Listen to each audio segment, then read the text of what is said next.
इस कार्यक्रम की शुरुआत सबसे पहले मैं गायत्री मंत्र के साथ में करना चाहूँगा। ॐ भूर्भुवः स्वः तत्सवितुर्वरेण्यं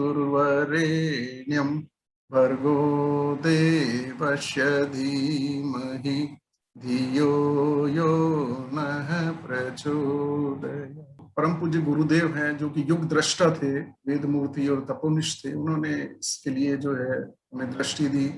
परम पूज्य वंदनीय डॉक्टर साहब का और शील दीदी का इसके लिए हमें मार्गदर्शन मिल रहा है और आदरणीय डॉक्टर गायत्री जी शर्मा जी के निर्देशन के अंदर, उनकी गाइडेंस के अंदर हम लोग जो है ये कार्यक्रम कर रहे हैं। आज का जो विषय है, जैसा आपको बताया गया है, बच्चे का शारीरिक और मानसिक विकास। 2 साल से छोटे बच्चे का जन्म लेने के बाद और अविकसित में विकास के महत्वपूर्ण बिंदु। इस कार्यक्रम के बारे में आपको कुछ बताऊं उसके पहले मैं आपको एक बात कहना चाहूंगा जो बार बार आप लोगों को बताई जाती है कि न केवल गर्भावस्था में गर्भवती माता को अपने जो है दिनचर्या, अपने आहार विहार, अपने आचार विचार के ऊपर ध्यान देना है, परंतु गर्भावस्था के 270 के जन्म के बाद के होते हैं, वो भी बहुत महत्वपूर्ण होते हैं। इस प्रकार से अगर हम देखें 270 दिन जो है गर्भावस्था के और 365 और 365 दिन 2 साल के, यानी कि 1000 जो दिन हैं, ये बहुत महत्वपूर्ण है।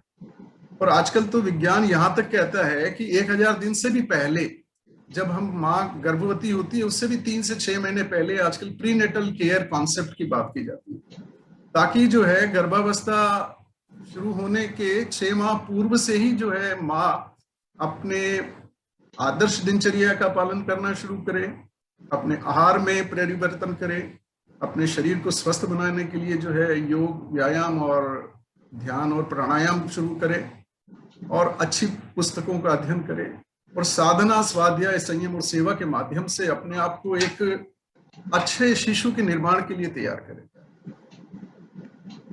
तो इसी क्रम में अगर हम देखें कि बच्चे का जो शारीरिक और मानसिक विकास होता है वो एक अनवरत प्रक्रिया है।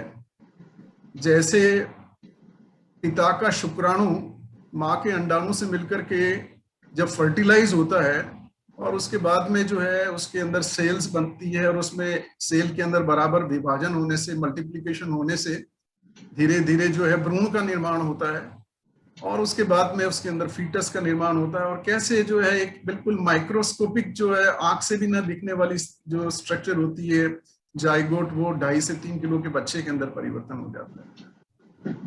तो बच्चे का जो वृद्धि और विकास है वो पहली तिमाही में बहुत ज्यादा होता है। पहली तिमाही में क्या होता है कि उसकी जो सेल्स होती हैं उसका निरंतर मल्टीप्लिकेशन होता रहता है। दूसरी तिमाही जो होती है उसमें विकास होता तो है परंतु उसकी गति उतनी तेज नहीं होती है।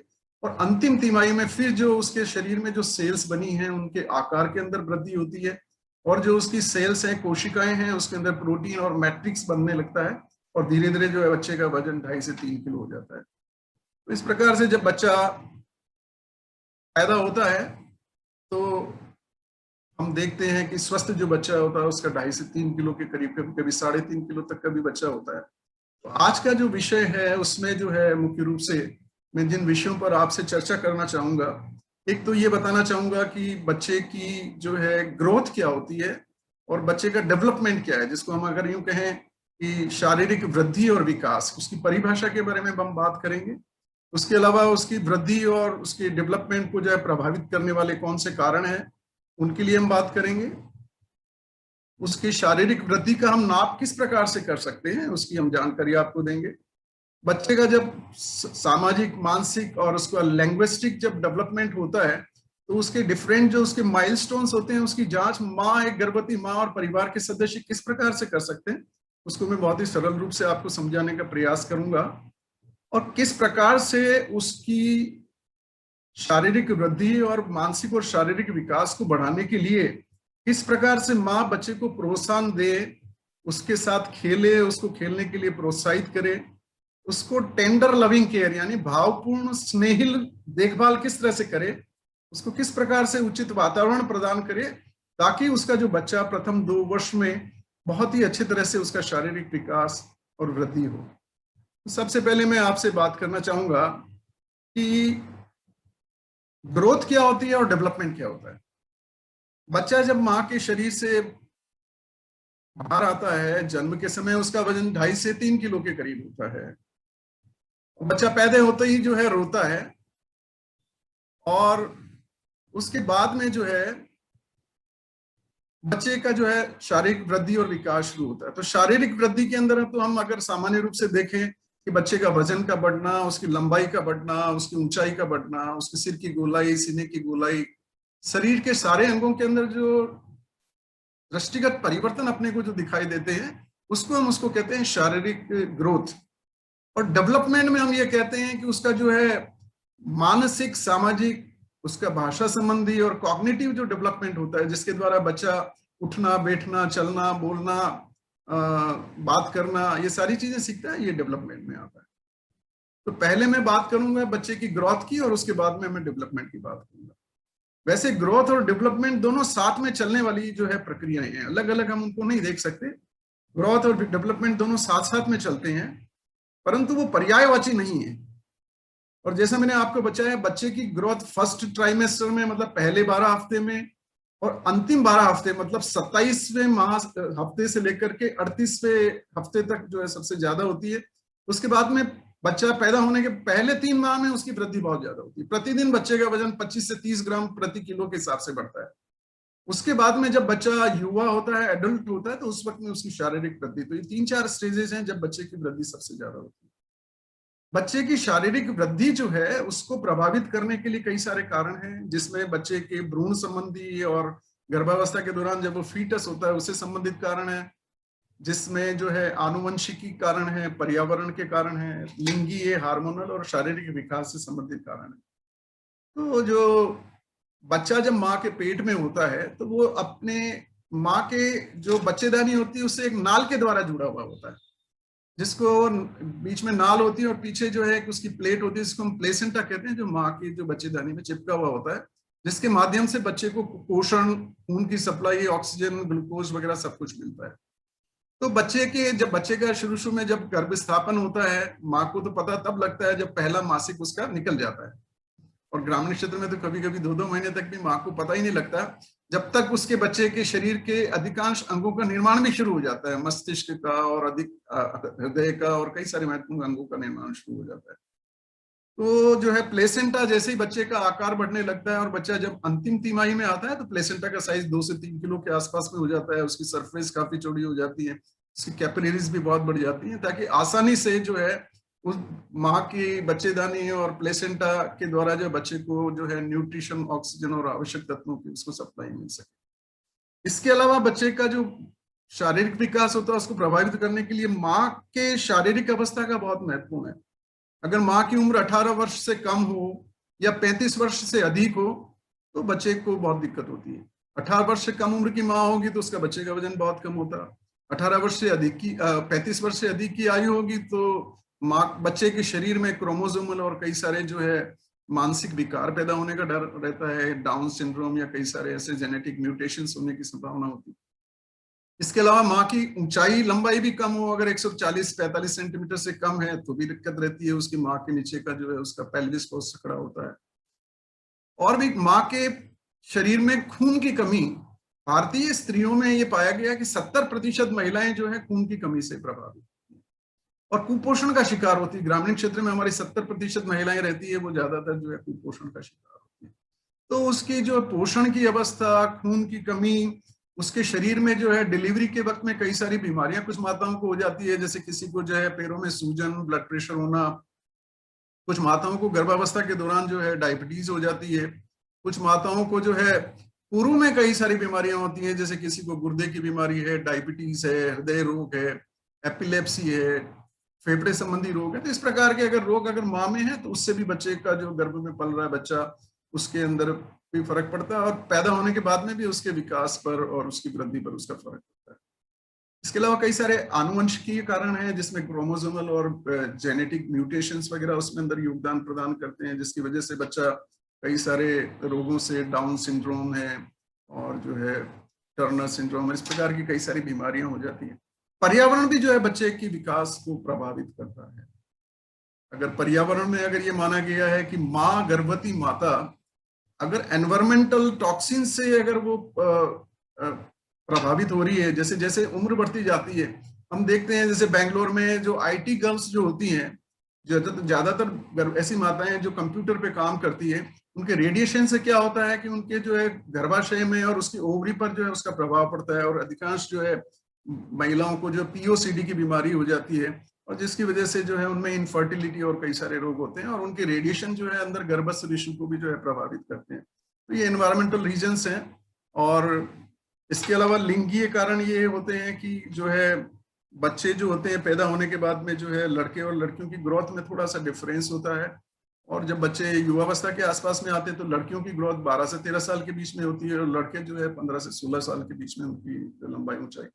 इसके प्रकार से कई प्रकार के हार्मोन्स हैं जो प्रभावित करते हैं बच्चे की ग्रोथ को, जिसमें एक थायराइड हार्मोन बहुत प्रमुख है।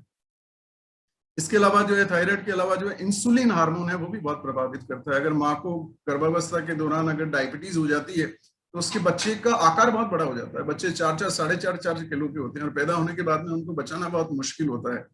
उनके शरीर में जो है ग्लूकोज की कमी हो जाती है, और उनके दिमाग में जो है इंट्राक्रैनियल हेमरेज और कई सारी दूसरे बीमारी होने का डर रहता है, तो उनकी विशेष देखभाल करनी होती है। इसके अलावा भी ग्रोथ हार्मोन है, और जो हमारे शरीर में जो है कॉर्टिसोल्स वगैरह जो ग्लूकोकॉर्टिकोइड हार्मोन्स होते हैं वो भी बच्चे की शारीरिक वृद्धि को प्रभावित करते हैं। प्रसव के बाद में जब बच्चा है उसके अंदर आनुवंशिक कारण, जैसे मैंने बताया, अगर उसको कोई क्रोमोसोमल या जेनेटिक म्यूटेशंस हुए हैं तो उसके जो है उसकी शारीरिक वृद्धि में उसका फर्क पड़ता है। और जैसा मैंने आपको बताया कि कई सारी माताएं जो कुपोषण का शिकार होती है और बहुत ज्यादा भारी काम करती है, मेहनत करती है, तो ऐसे बच्चे जो होते हैं उनके शरीर में पल रहा बच्चे का जो है ना वजन कम होने लग जाता है। उसको हम कहते हैं इंट्रा यूटेराइन ग्रोथ रिटार्डेशन। तो ऐसे बच्चे हालांकि पूरे समय में 38 हफ्ता के ऊपर पैदा होते हैं, परंतु उनका वजन 1.5 किलो 2 किलो, आदिवासी क्षेत्र में अक्सर हम यही देखते हैं कि बच्चे जो है इंट्रा यूटेराइन ग्रोथ रिटार्डेशन से प्रभावित होते हैं। हार्मोनल लिंगी के बारे में मैंने बात की। पोषण संबंधी ये बातें हैं कि अगर पैदा होने के बाद में अगर बच्चे को अगर पूरे 6 माह तक उचित जो है केवल अगर स्तनपान नहीं दिया जाए, और अगर 6 माह के बाद में अगर उसको उचित पूरक पोषाहार नहीं दिया जाए तो उससे भी बच्चे कुपोषण के शिकार होते हैं। और मैंने अपने लाइफ में देखा है, ऐसे ऐसे भी बच्चे देखे हैं जो 3-3, 4-4 साल के होते थे और 4 किलो वजन होता था, और हमारे यहाँ भर्ती होते थे। बच्चे जो है पैदा होने के बाद में अगर उनकी शारीरिक अवस्था ठीक नहीं होती तो संक्रमण के शिकार हो जाते हैं। मुख्य रूप से दस्त रोग है, रेस्पिरेटरी इन्फेक्शंस हैं, और पैरासाइटिक पेट में कीड़े की जो बीमारी है उनकी वजह से भी कई सारे बच्चों का विकास ठीक नहीं होता है। डॉक्टर्स के पास ले जाते हैं और वो इस प्रकार के कुछ इस तरह के स्टेरॉइड वगैरह के एंड्रोजेंस के सिक्रेशन इंजेक्शंस लगाते हैं, उससे भी बच्चे की ग्रोथ, उसकी लंबाई ऊंचाई बढ़ने में मुश्किल होती है। और अगर कभी कभी किसी बच्चे को चोट लग जाए हड्डी में तो उसकी वजह से भी जो है उसकी शारीरिक वृद्धि, बोन ग्रोथ का होने में फर्क पड़ता है। और कई सारे सामाजिक कारण हैं, जैसे सोशो इकोनॉमिक स्टेटस। अगर किसी परिवार का अच्छा है तो उस बच्चे की ग्रोथ अच्छी होती है। और गरीब जो माताएं होती है उनके साथ में क्या प्रॉब्लम होती है कि एक तो उनके परिवार में बच्चों की संख्या ज्यादा होती है, एक से अधिक बच्चे होते हैं। दूसरा, पूरा उचित पोषाहार नहीं मिलता, बहुत ज्यादा तनाव में रहते हैं, और ऐसे बच्चों को जो इन्फेक्शन होने की संभावना ज्यादा रहती है, तो उनकी ग्रोथ यूजुअली रिटार्डेड होती है। जिस देश के प्राकृतिक संसाधन परिपूर्ण हो तो वहां वृद्धि अच्छी होती है। मौसम की अगर बात की जाए तो जो बसंत ऋतु में ये पाया गया है कि स्प्रिंग के सेशन में बच्चों की वृद्धि अच्छी होती है। गर्मी के मौसम में बच्चों की वृद्धि जो है कम होती है, क्योंकि गर्मी के दिनों में जो है बच्चे को पेट से संबंधित रोग, दस्त रोग, उल्टियां हैं, लीवर संबंधी बीमारियां हैं, टाइफाइड, इस तरह की बीमारियां हो जाती है। तो मौसम भी काफी प्रभावित करता है। भावनात्मक, कई सारे परिवार ऐसे होते हैं जहां पति पत्नी में आपस में बनती नहीं है। गांव के अंदर हम देखते हैं नातायत प्रथा है, पत्नी छोड़ करके चली गई, बच्चा रह गया, उसकी कोई देखभाल करने वाला नहीं है। ब्रोकन फैमिलीज हैं, प्रॉब्लम फैमिलीज हैं। कई सारे बच्चे जिनके माता पिता भी, देखिए कोरोना के अंदर डेथ हो गई, बच्चे जो है वो एक तरह से जो है अनाथालय में या इस तरह से सरकारी जो है केयर होम में चले गए, तो उनको भावनात्मक जो है देखभाल नहीं हो पाती और उनका विकास में भी फर्क पड़ता है। और सांस्कृतिक रूप से अगर देखा जाए, कई सारी संस्कृतियां ऐसी है, कुछ तो अच्छी आदतें भी हैं, जैसे अन्नप्राशन की बात करें, परंतु कुछ परिवार ऐसे होते हैं जहां पर जो है समय पर वो पूरक पोषाहार शुरू नहीं करते। और कई सारे ऐसे भी लोग हैं जो कंदमूल नहीं खिलाते हैं, जैसे जैन वगैरह लोग होते हैं। तो और शिक्षा का अगर देखें तो जहां माताओं की शिक्षा बहुत अच्छी होती है वहां बच्चों का विकास और अच्छी होता है। या माताएं अनपढ़ हैं, समझती नहीं है, तो उनके विकास में उनको काफी दिक्कत होती है। तो बच्चे की अगर वृद्धि का अगर हम नाप देखें तो बच्चे का वजन नापने के लिए हम जो है इलेक्ट्रॉनिक वेइंग स्केल का इस्तेमाल करते हैं, जैसा इसमें दिखाया गया है। और बच्चे की ऊंचाई नापने के लिए, 2 साल से बड़े बच्चे की ऊंचाई नापने के लिए इस प्रकार से उसको स्टेडियोमीटर पे खड़ा करके दिया जाता है। और 2 साल से जो छोटा बच्चा होता है उसको इस प्रकार से जो है इन्फेंटोमीटर में लेटा करके उसकी लंबाई का नाप दिया जाता है। बच्चे की जो वजन जो हम लेते हैं इलेक्ट्रॉनिक वेइंग मशीन पे लेते हैं, जिससे कम से कम 100 ग्राम तक का उसके जो है बच्चे के वजन का अंतर। इसके अलावा उसकी शारीरिक वृद्धि की नाप के लिए उसकी सिर की गोलाई का नाप लिया जाता है, उसको हम कहते हैं हेड सरकमफ्रेंस। इसके अलावा बच्चे की छाती की गोलाई का नाप लेते हैं, बच्चे की बाएं हाथ की जो है गोलाई का नाप लेते हैं। और इन सभी के नापों के द्वारा हम ये पता लगाते हैं कि बच्चे की शारीरिक वृद्धि ठीक से हो रही है या नहीं हो रही है। और इस चार्ट में अगर आप देखेंगे तो ये दिखाया गया है कि बच्चा जब पैदा होता है तो उस वक्त में जो है बच्चे की लंबाई नापी जाती है, उसका वजन नापा जाता है, उसकी सिर की गोलाई नापी जाती है। और उसके बाद में जब बच्चा अस्पताल में टीकाकरण के लिए आता है 1.5 महीने पे, 2.5 महीने पे, और 3.5 महीने पे, 6 महीने पे, 9 महीने पे और 1.5 साल पे, तो उस वक्त में फिर जो है उसकी बच्चे की लंबाई, उसका वजन और उसके सिर का नाप लिया जाता है, ताकि हमें पता लगे कि बच्चे का उसकी उम्र के अनुसार ठीक प्रकार से उसकी ग्रोथ हो रही है कि नहीं हो रही है। और फिर 18 महीने पे जब 1.5 साल का टीका लगाने के लिए आता है, उसके बाद में हर 6 माह में उसकी जो है वृद्धि का नाप किया जाता है। जो कुछ बच्चे होते हैं उनका हम जो है बॉडी मास इंडेक्स भी निकालते हैं। बॉडी मास इंडेक्स का मतलब ये होता है कि बच्चे की जो लंबाई है उसको हम मीटर में लेते हैं और उसके अंदर उसके जो वजन है उसके स्क्वायर का भाग दिया जाता है, weight in KG upon height square in metres, उसको हम कहते हैं बीएमआई। और ये अगर किसी बच्चे का 30 से ज्यादा होता है तो उसको हम कहते हैं वो बच्चा मोटा है, ओबीज है। ऐसे बच्चों को भी जो है कई सारी बीमारियां भविष्य में, डायबिटीज है, हाइपरटेंशन है, कोरोनरी आर्टरी, हृदय रोग होने की संभावना रहती है। ये एक बहुत उपयोगी चार्ट है, माता इसका स्क्रीनशॉट भी ले सकती है। जब बच्चा पैदा होता है तो उसका अनुमानतः वजन जो है 3 किलो होता है। 6 महीने पे उसका वजन जो है डबल हो जाता है, 1 साल पे 3 गुना हो जाता है। अगर बच्चे का वजन पैदाइश के वक्त 2.5 किलो है तो 5 महीने पे और 6 महीने पे डबल, और 1 साल पे ट्रिपल, और 2 साल पे 4 गुना हो जाता है। तो एक ये मापदंड है। उसके अलावा बच्चे की जो लंबाई पैदा होता है उस वक्त 50 सेंटीमीटर होती है, उससे कम है तो वो एक चिंता का विषय होता है। उसके बाद में पहले 6 माह में 15 सेंटीमीटर और 1 साल में उसकी जो है 75 सेंटीमीटर और 2 साल पे 90 सेंटीमीटर हो जाती है। इसी प्रकार से आप देखें उसकी सिर की गोलाई का नाप पैदाइश के वक्त में जो है उसका 34 सेंटीमीटर होता है, 6 महीने पे 43 और 1 साल पे 46 हो जाता है। अब आप नीचे देखेंगे बच्चा जब एडल्ट होता है उस वक्त भी उसकी सिर की गोलाई का नाप 52-53 के करीब होता है, और बच्चे का 1 साल पे उसका नाप 46-47 सेंटीमीटर हो जाता है।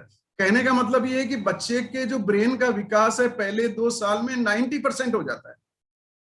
अगर बच्चे को, अगर हमें बहुत ही बुद्धिमान और उसके 8 प्रकार के आईक्यू की जिसकी बात हमने की थी हमारी साहू बहन ने, वो तभी हो पाएगा कि प्रथम 2 वर्ष में जो है हम उसके बच्चे की ग्रोथ और डेवलपमेंट के लिए पूरा प्रयास करें, क्योंकि 90% ब्रेन का विकास जो है उसके प्रथम 2 साल में ही हो जाता है।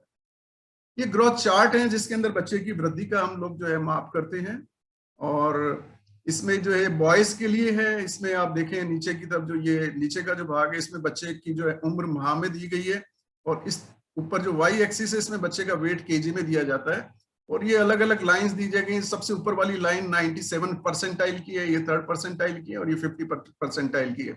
इसमें जब भी बच्चा हमारे यहाँ पर आता है टीकाकरण के लिए या किसी बीमारी की वजह से जांच के लिए या स्कूल एग्जामिनेशन के लिए आता है, उस वक्त जब बच्चे का वजन लेते हैं तो उसको हम इसमें प्लॉट करते हैं। तो आपको ये देखना है कि आपका बच्चे का वजन जो है बिल्कुल इन लाइन के अलोंग चल रहा है, समतल चल रहा है, पैरेलल चल रहा है, इसका मतलब बच्चे का विकास ठीक से हो रहा है। और अगर बच्चे का वजन, अगर आप देखें कि बच्चे का वजन शुरू में ठीक था और फिर बीमार हो गया और नीचे गिरने लग गया, तो वो चिंता का विषय है। तो उसके लिए तुरंत हमें डॉक्टर से परामर्श होना करना चाहिए। नीले रंग के चार्ट मेल बॉयज के लिए होते हैं और ये लड़कियों के लिए पिंक कलर के वेट के चार्ट होते हैं। इसी प्रकार से बच्चे की ऊंचाई के नाप के लिए, उसकी सिर की गोलाई के नाप के लिए अलग अलग चार्ट्स होते हैं जिसके अंदर बच्चे की हम वृद्धि का नाप। इसके अलावा बच्चे की वृद्धि में हम उसके दांत के आने को भी जो है इंक्लूड करते हैं। छोटा बच्चा होता है 2 साल तक उसके 20 दांत निकल आते हैं जिसको हम दूध का दांत कहते हैं। और बच्चा जो छोटा होता है 5-6 महीने में उसके सबसे पहले नीचे के जो है काटने वाले सेंट्रल इंसिजर निकलते हैं, फिर ऊपर के काटने वाले दांत निकलते हैं। और फिर बाद में जो है उसके जो है लेटरल इंसिजर निकलते हैं, फिर उसके फर्स्ट मोलर और इसके कैनाइन्स टूथ निकलते हैं, तो लगभग जो है 2 साल का होते होते उसके 20 दांत निकल आते हैं। तो ये तो बात हुई वृद्धि की। तो इसलिए जो है पहले 2 साल में जो भी गर्भवती माताएं हैं जिनके बच्चे पैदा होते हैं, उनको जो है नियमित रूप से बच्चे के जन्म के समय में और 1.5 महीने पे, 2.5 साढ़े 3 महीने, 6 महीने और 9 महीने और 1 साल और 1.5 साल पे और 2 साल पे उसका जो है अपना वृद्धि का नाप करवाना चाहिए। अब दूसरा इसका जो भाग है वो है हमारा है जिसको हम कहते हैं शारीरिक विकास। शारीरिक विकास की अगर हम बात करें तो ये निरंतर और क्रमिक होता है। हर बच्चे का जो है भिन्न होता है, शिशु अनुसार होता है, अंग अनुसार होता है। अंग अनुसार में ये कहें कि बच्चे का, जैसे मैंने आपको बताया कि ब्रेन का विकास 90% जो है उसके ब्रेन का विकास हो जाता है पहले 2 साल के अंदर। जननांगों की अगर हम बात करें बच्चे के, तो उसका विकास जो है वो जब 13 से, लड़कियां जो 12 से 13 साल में होती हैं उस वक्त में उनका शुरू होता है, और लड़कों का जो है वो 15 से 16 साल पे शुरू होता है। इसके अलावा हमारे शरीर के अंदर लिम्फोइड टिश्यूज होते हैं, उनका, हमारी जो है बच्चों की मध्यकालीन अवस्था होती है उस वक्त में 7-8 साल पे शुरू होता है। इसी प्रकार से चर्बी और मांसपेशियों का विकास होता है। जो उसकी विकास है, जिसके अंदर सामाजिक विकास है, उसका मोटर डेवलपमेंट है, फाइन मोटर डेवलपमेंट है, उसके अंदर जो है उसके प्रसव पूर्व के आनुवंशिक कारण तो प्रभावित करते हैं, जैसा मैंने पूर्व में बताया, क्रोमोसोमल और जेनेटिक डिफेक्ट्स जो हैं जीन से संबंधित।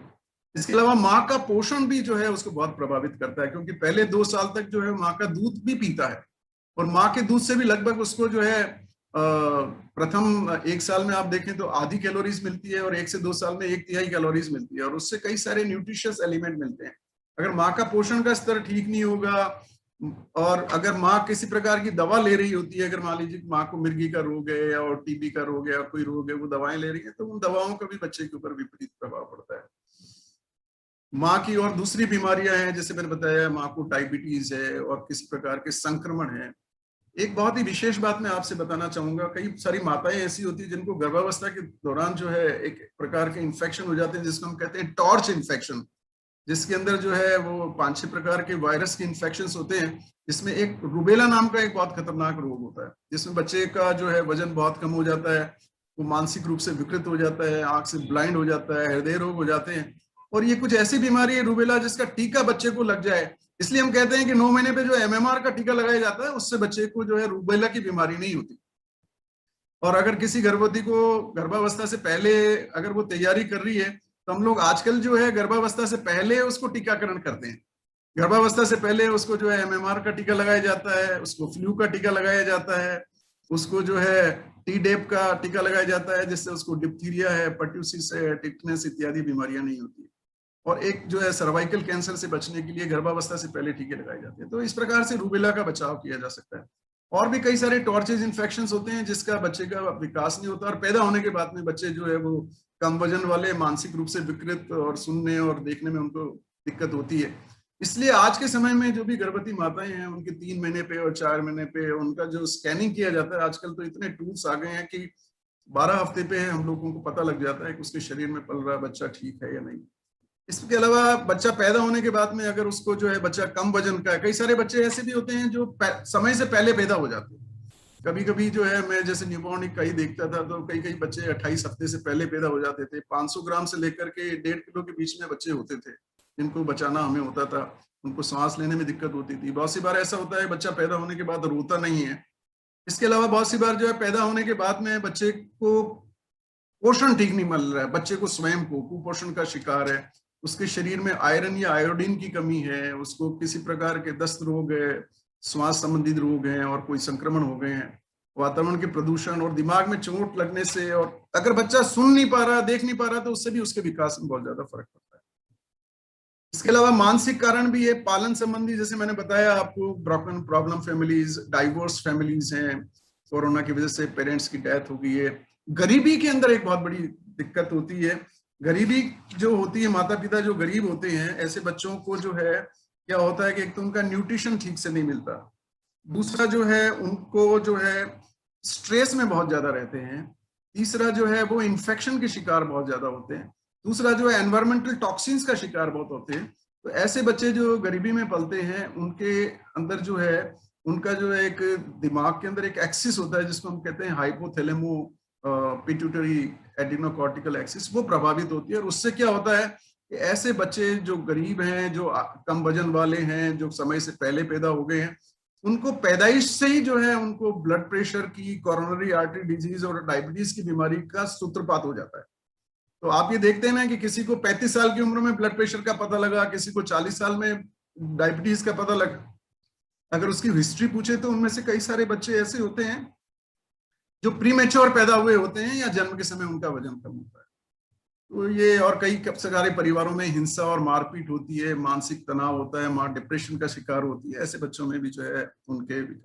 अब मैं बात करूं शारीरिक विकास की, तो आप देखिए इसमें इस स्लाइड के अंदर जैसा दिखाया गया है कि बच्चा जब 8 हफ्ते में, मतलब जब 2 माह बच्चे की अवस्था होती मां के गर्भ में, तब उसको स्पर्श का पता लगने लग जाता है। 12 हफ्ते का होता है उसको स्वाद का पता लगने लग जाता है। 13 हफ्ते का होता है तो उसको दर्द का पता लगने लग जाता है। 11 से 15 हफ्ते में जो है उसको जो है सुगंध का पता लगने लग जाता है। 16 हफ्ते पे उसको गर्म ठंडे का पता लगने लग जाता है और 18 हफ्ते पे वो सुनने लग जाता है और 36 से 38 हफ्ते में जो है उसको देखने की क्षमता विकसित हो जाती है। तो आजकल हम क्या चाहते हैं कि बच्चा जब भी पैदा हो, हम लोग ये चाहते हैं कि जहां तक संभव हो माँ की डिलीवरी जो है, जब तक वो पूर्णतः 38 हफ्ता की नहीं हो जाए, मतलब 9 माह की नहीं हो जाए, उसके एक दिन पहले भी नहीं कराना चाहिए। गायनेकोलॉजिस्ट से मिलकर के उसको जब तक वो पूरी मैच्योर स्टेज में नहीं पहुंच जाए, 38 से 42 हफ्ते के बीच में डिलीवरी करवानी चाहिए, जब बच्चा पूर्ण। क्योंकि आप देखिए अंतिम तिमाही के अंदर उसके ब्रेन का विकास सबसे ज्यादा हो रहा है।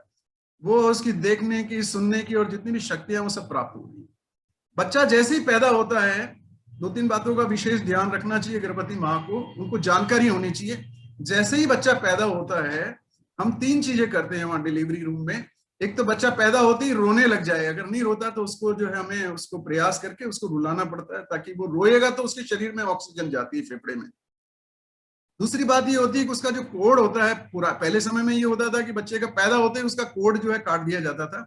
आजकल ये नियम हो गया कि 1 से 3 मिनट के बाद में उसके कोड को काटा जाता है, ताकि उस 1 से 3 मिनट में 25 से 30 50 ml के करीब खून बच्चे के और चला जाता है, ताकि अधिकांश बच्चे जिनके शरीर में पहले खून की कमी थी उसको हम दूर कर सकते हैं। और तीसरा, बच्चा पैदा होते ही उसको एक इंजेक्शन लगाया जाता है विटामिन के का। बच्चा जैसे ही पैदा होता है रोता है, उसके बाद में हम देखते हैं तो हम पाते हैं कि बच्चा जो है अपनी मुट्ठी को बंद रखता है। पैदा होते ही जो है उसको पहले सुखाया जाता है और माँ के पेट पे उसको उल्टा डाल दिया जाता है। और कल जैसा डॉक्टर माधुरी जी ने बताया कि जैसे बच्चे को माँ के पेट के ऊपर डाला जाता है उल्टा, बच्चा अपने आप में माँ की सुगंध को पहचानते हुए रेंगता हुआ माँ के स्तन तक पहुंच करके माँ का दूध पीना शुरू कर देता है। बच्चे हैं छाया में आंखें खोलते हैं शुरू शुरू में, धीरे धीरे वो आंखें प्रकाश के अंदर खोलने लग जाते हैं। बच्चे जो है मानवीय चेहरों को देखने में प्राथमिकता देते हैं। अगर उनके पेट के बल लेटाया जाए तो थोड़ा सा मोमेंटली कभी कभार वो सिर को उठाते हैं।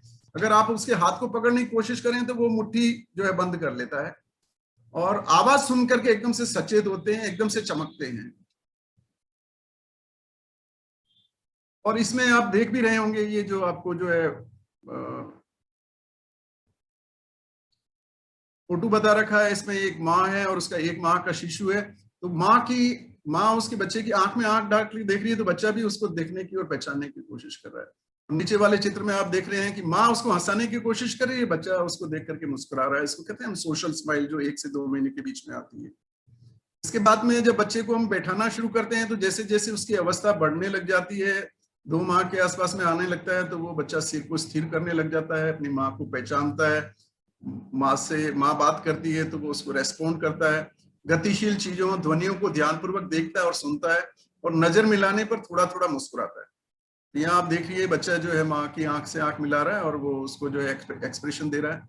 और नीचे वाले चित्र में अगर आप देखें तो आप पाएंगे कि बच्चे को माँ ने उल्टा लेटा रखा है। ये बच्चा 1 माह का है, तो 1 माह के बच्चे को जब लेटाया जाता है तो वो थोड़ा जो अपने कूल्हे को ऊपर कर लेता है, घुटने मोड़ लेता है, तो इस प्रकार की पोजीशन होती है उसकी। उसके बाद में जो है 3 माह का जो बच्चा है, कोई स्क्रीन के ऊपर जो है कोई लाइनिंग कर रहा है। 3 माह पे बच्चा हाथ पैर अच्छे से हिलाने लग जाता है, उसके हाथ अक्सर जो है खुले रहते हैं। बच्चे 3 माह पे गर्दन संभालने लग जाते हैं, हाथ को मिलाने का, जोड़ने का प्रयास करते हैं।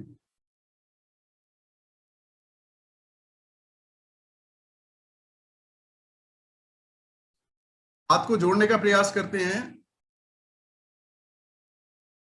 और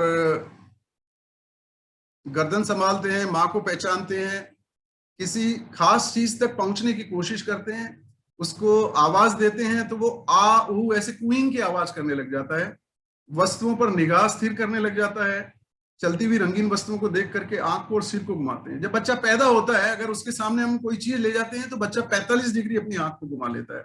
एक माह पे बच्चा जो है पूरा 180 डिग्री घुमा लेता है, 90 डिग्री घुमाता है। और 3 माह 2 माह का और 3 माह का होता है तो पूरा दाएं से बाएं, बाएं से दाएं पूरा अपने सिर को घुमाने लग जाता है। और इसमें आप देखेंगे कि संगीत को सुनने में उसको बड़ा मजा आने लग जाता, 3 माह का होता है। अब ये आप देखिए, जब भी बच्चे की हम जांच करते हैं तो उसको 3 परिस्थितियों में जांच करते हैं।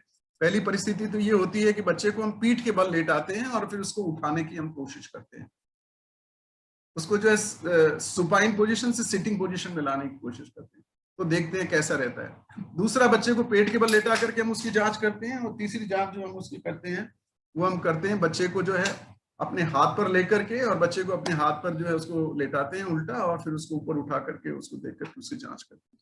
इसमें चित्र में आप देखिए, बच्चे को डॉक्टर ने अपनी हथेली पर ले रखा है और बच्चा 3 माह का है। तो 3 माह का जब बच्चा होता है तो वो गर्दन को जो है अपने धड़ की लाइन में रखता है। पैदा होते ही बच्चे को अगर इसको लिया जाए तो बच्चा जो है उसका सिर जो है लटक जाता है, इस प्रकार से धनुष के आकार का बना। 3 माह के बच्चे को आप देखिए दूसरे चित्र में जैसा दिखाया है, उसके दोनों हाथों को मिलाता है, और वो इसको हम हैंड रिगार्ड कहते हैं। और हाथ को मिला करके बहुत सी बार बच्चे 2-3 माह के होते हैं तो अपने अंगूठे को और उंगली को मुंह में ले जाते हैं, उससे उनको बड़ा आनंद का महसूस होता है। तो हमें उसको मना नहीं करना चाहिए। बहुत सी माताएं सोचती है कि बच्चा अंगूठा मुंह में ले जा रहा है, उसकी आदत पड़ जाएगी, वो नहीं करना चाहिए। वो कुछ समय तक रहती है और धीरे धीरे वो आदत को अपने आप छोड़ देते हैं। ये बच्चा 3 माह का है तो आप देखेंगे इसको माँ ने उल्टा लेटा रखा है, तो बच्चा जो है अपनी कोहनी के बल पे जो है अपने सिर को ऊपर उठा रहा है। 4 से 5 महीने के बीच में आप देखिए दोनों हाथों से चीज को पकड़ता है, जैसा इस चित्र के अंदर दिखा रखा है। इस बच्चे ने जो है दोनों हाथों से इस चूड़ी को पकड़ रखा है। इसको हम कहते हैं बाइडेक्स्ट्रस रीच कहते हैं। ये बच्चे जो है अपरिचित कोई आता है तो उससे देख के झिझकते हैं, रोते हैं, जोर से हंसते हैं, अपन को शब्द बोलते हैं तो उसको दोहराने का प्रयास करते हैं, गर्दन को और सिर को स्थिर रखने में जो है सक्षम होते हैं, और खाने को देखकर उत्तेजित होते हैं। परिचित व्यक्ति कोई दूर चला जाए, जैसे माँ अगर उसकी दूर चली जाती है तो वो नाराज होने लग जाता है। इसमें नीचे वाले चित्र में आप देखिए बच्चे के दोनों हाथ उसके बीच में आ गए और वो मुंह में जो है उंगली को ले जाने की कोशिश कर रहा है, बड़ा जो है सेटिस्फाइड और बड़ा खुश महसूस कर रहा है। इसके बाला इस चित्र में दिखाया गया है कि बच्चे को जब लेटे हुई अवस्था से बिठाने की कोशिश करते हैं तो वो अपने शरीर को सीधा कर लेता है, और बहुत सी बार वो गर्दन को आगे की तरफ भी मोड़ लेता है ताकि वो हमारी फ्रंट में फ्लेक्स कर लेता है। इसमें बच्चे को जो है 4 महीने को बच्चे को सहारे से बिठा रहे हैं तो पीछे का भाग जो है स्ट्रेट नहीं रहता, थोड़ा सा उबड़ सी निकल आती है। तो इसको जो है ये स्थिति 4 महीने पे सहारे के साथ में बिठाने के समय में होती है। इसमें आप देखिए बच्चे को जो है बिठाने का प्रयास कर रहे हैं तो सिर को थोड़ा ऊपर की तरफ ले जा रहा है। इसमें भी देखिए आप सिर को थोड़ा आगे की तरफ फोल्ड कर रहा है। ये सारी चीजें जो है नेक होल्डिंग है और गर्दन को स्थिर करना है और परिचित के दूर जाने पे नाराज होना, ये सब 4 से 5 महीने पे आती है। इसके बाद में 5 से 6 महीने में, जैसा आप इस चित्र में देख रहे हैं, बच्चे को कांच दिखाया जा रहा है तो कांच में अपनी परछाई को देख करके बहुत खुश हो रहा है। और पहले जैसे आपने 3 माह पे देखा बच्चा दोनों हाथ से कोशिश करता है पकड़ने की, यहाँ कोशिश करता है एक हाथ से भी वो किसी चीज को पकड़ सकता है। इसको हम कहते हैं यूनिडेक्स्ट्रस ग्रैस्प कहते हैं। इसके अलावा 5 से 6 महीने पे बच्चा जो है बा है, पा है, गा है, मोनोसिलेबल शब्द बोलने लग जाता है। पीछे से अगर हम उसका नाम लेकर के आवाज देंगे तो वो सिर को घुमा करके देखता है, और पेट के बल अगर हम लेटाएंगे तो थोड़ा सा पेट के बल रेंगने की कोशिश करता है। इसके अलावा जो छोटा बच्चा होता है 5 से 6 महीने का, वो सहारा ले पाकर के बैठ जाता है, हाथों को मिला करके खेलता है, अपने पैरों पर वजन लेता है। जैसे आप इस चित्र में देखेंगे, ये नीचे वाला जो चित्र है इसमें आप देखेंगे कि उसके पेरेंट्स ने उसको जो है खड़ा कर रखा है और बच्चा जो है उसका अपना वजन जो है इसमें लेने की कोशिश कर रहा है। बच्चे को अपन बिठाते हैं तो इसको हम ट्राइपॉड साइन कहते हैं। आगे 2 पैर हाथ उसने टिका रखे हैं और कूल्हे के पर, तो 3 पैरों पे उसका शरीर टिका हुआ है, तो सहारे से बैठा हुआ है ये बच्चा। तो ये अपने पैरों पे वजन लेते हैं चीजों को, और इनको पैर की उंगलियों को मुंह में डालते हैं। पहले शुरू में वो हाथ मुंह में डाल रहा था, 5 महीने का होता है तो वो अपने पैर को जो है मुंह के पास में ले जाता है, पैर के अंगूठे को मुंह में ले जाने की कोशिश करता है। उसको हम कहते हैं फुट रिगार्ड कहते हैं। ये सब नॉर्मल डेवलपमेंट की बातें हैं। और ये जो चार्ट जो मैं आपको बता रहा हूँ, ये सारे चार्ट हम जो है गर्भवती माताओं को जो हमारे कार्यक्रम में हमसे गर्भ संस्कार करवाते हैं उनको हम ये चार्ट देंगे, ताकि गर्भवती माता अपने डिलीवरी के बाद में उसके बच्चे का जो विकास हो रहा है, कौन सा उसने माइलस्टोन्स किस एज पे प्राप्त किया, उसको लिख सकती है, ताकि उसको खुद को पता रहे कि मेरा बच्चा नॉर्मली आगे बढ़ रहा है या नहीं बढ़ रहा है, और डॉक्टर से उसकी जांच करवा सकती है। और हमारे कार्यकर्ता भी जो है उसकी निगरानी करते रहते हैं। परिवार के सदस्यों को पहचानते हैं, जोर जोर से आवाज निकालने लगते हैं। इसमें एक चीज और दिखाई है कि ये जो है बिना सहारे के बैठ पाते हैं, लेटे की अवस्था से बैठ उठ करके जो है बैठ सकते हैं। इसके अलावा 5-6 महीने पे एक चीज मैं और आपको बताना भूल गया, बच्चे को हम सीधा लेटाते हैं पीठ के बल पे, तो उल्टा हो जाता है और उल्टे से सीधा हो जाता है, prone to supine, supine to prone हो जाता है। इसके अलावा लेटी हुई अवस्था से बैठने की कोशिश करता है 7 से 8 महीने पे। कुछ बच्चे घुटने के बल चलने लगते हैं, कुछ बच्चों के 2 से 3 दांत निकल जाते हैं, वो वस्तुओं को उठा के फेंकते हैं, बड़ी वस्तुओं की ओर झपटते हैं, वस्तु को उंगली और अंगूठी के सहारे उठाते हैं। अब इसमें पकड़ने का भी है, जैसे आपने दिखा रखा है इसके अंदर कि बच्चा जो है ना कोई भी चीज को पकड़ रहा है तो वो जो है ना शुरू में तो वो इस प्रकार से पकड़ता है, जैसे मैंने अपने हाथ में इसको ले रखा है, तो पूरे उसकी जो है हाथ का पंजा उसे पकड़ता है। धीरे धीरे जो है वो चारों उंगली और अंगूठे के सहारे उसको पकड़ने लगता है। इसको हम कहते हैं pincer grasps, incomplete pincer grasp कहते हैं।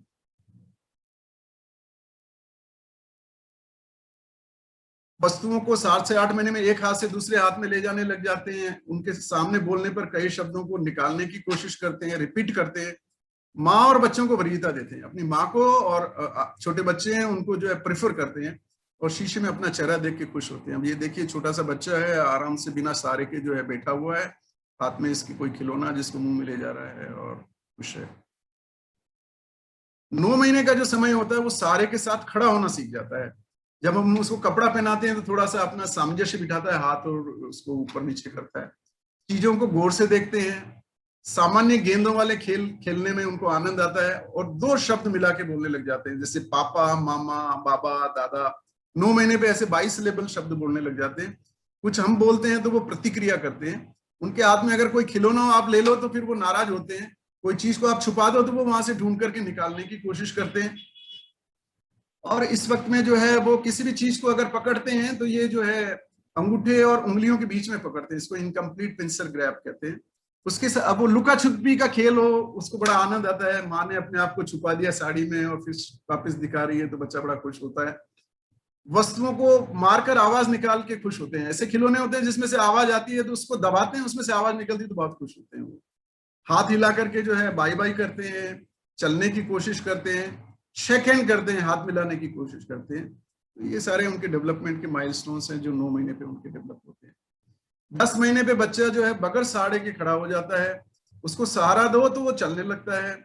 और फिर जो है तर्जनी उंगली और अंगूठे के बीच में, जैसा मैं आपको चित्र में अपने दिखा रहा हूँ वीडियो में, कि जैसे ये जो कोई वस्तु है तो मैंने अपनी जो है अंगूठे और तर्जनी उंगली से पकड़ रखा है, इसको हम पिंसर ग्राफ कहते हैं, तो उसकी जो है पकड़ बहुत अच्छी हो जाती है। 10 महीने के आसपास उसके लगभग 10 से 8 से 10-12 के करीब दांत निकल आते हैं, बगैर मदद के गिलास पकड़ने लगते हैं, बगैर गिराए पानी पीने का प्रयास करते हैं। नीचे वाले चित्र में आप देखिए बच्चा जो है घुटने के बल रेंगने की कोशिश कर रहा है। ऊपर वाले चित्र में आप देखेंगे बच्चा खेल रहा था, पीछे से कोई घंटी बज रही तो उस दिशा में जो है वो अपने को घुमा कर देख रहा है। इसमें चित्र में आप देखेंगे कि बच्चा जो है उसके पास में कुछ आकृति है तो उस पर पेंसिल घुमा रहा है, और ऊपर वाले में जो है उसने अंगूठे और तर्जनी उंगली से किसी चीज को पकड़ रखा है। तो ये फाइन मूवमेंट्स जो है उसके शुरू हो जाते हैं। उसके बाद में जो है 11 से 12 महीने का समय आता है तो बच्चे घुटने के बल आराम से चलते हैं। कप दो और उसको कोई चीज उसमें डालने के लिए दो तो वो चीज को अंदर डालता है, उसको बड़ा आनंद आता है। उसको हम कहते हैं कि कप के अंदर कंकर डालना है या इस तरह के कोई छोटे छोटे बॉल्स डालना है तो उसको बड़ा आनंद आता है। खुद खाने की चेष्टा करता है, बिना सहारे के खड़ा होने की कोशिश करता है, अपने आप खा सकते हैं, नाम पुकारने पर प्रतिक्रिया करते हैं, गेंद के साथ खेलते हैं, और बिना सहारे के चलते हैं कई सारे बच्चे।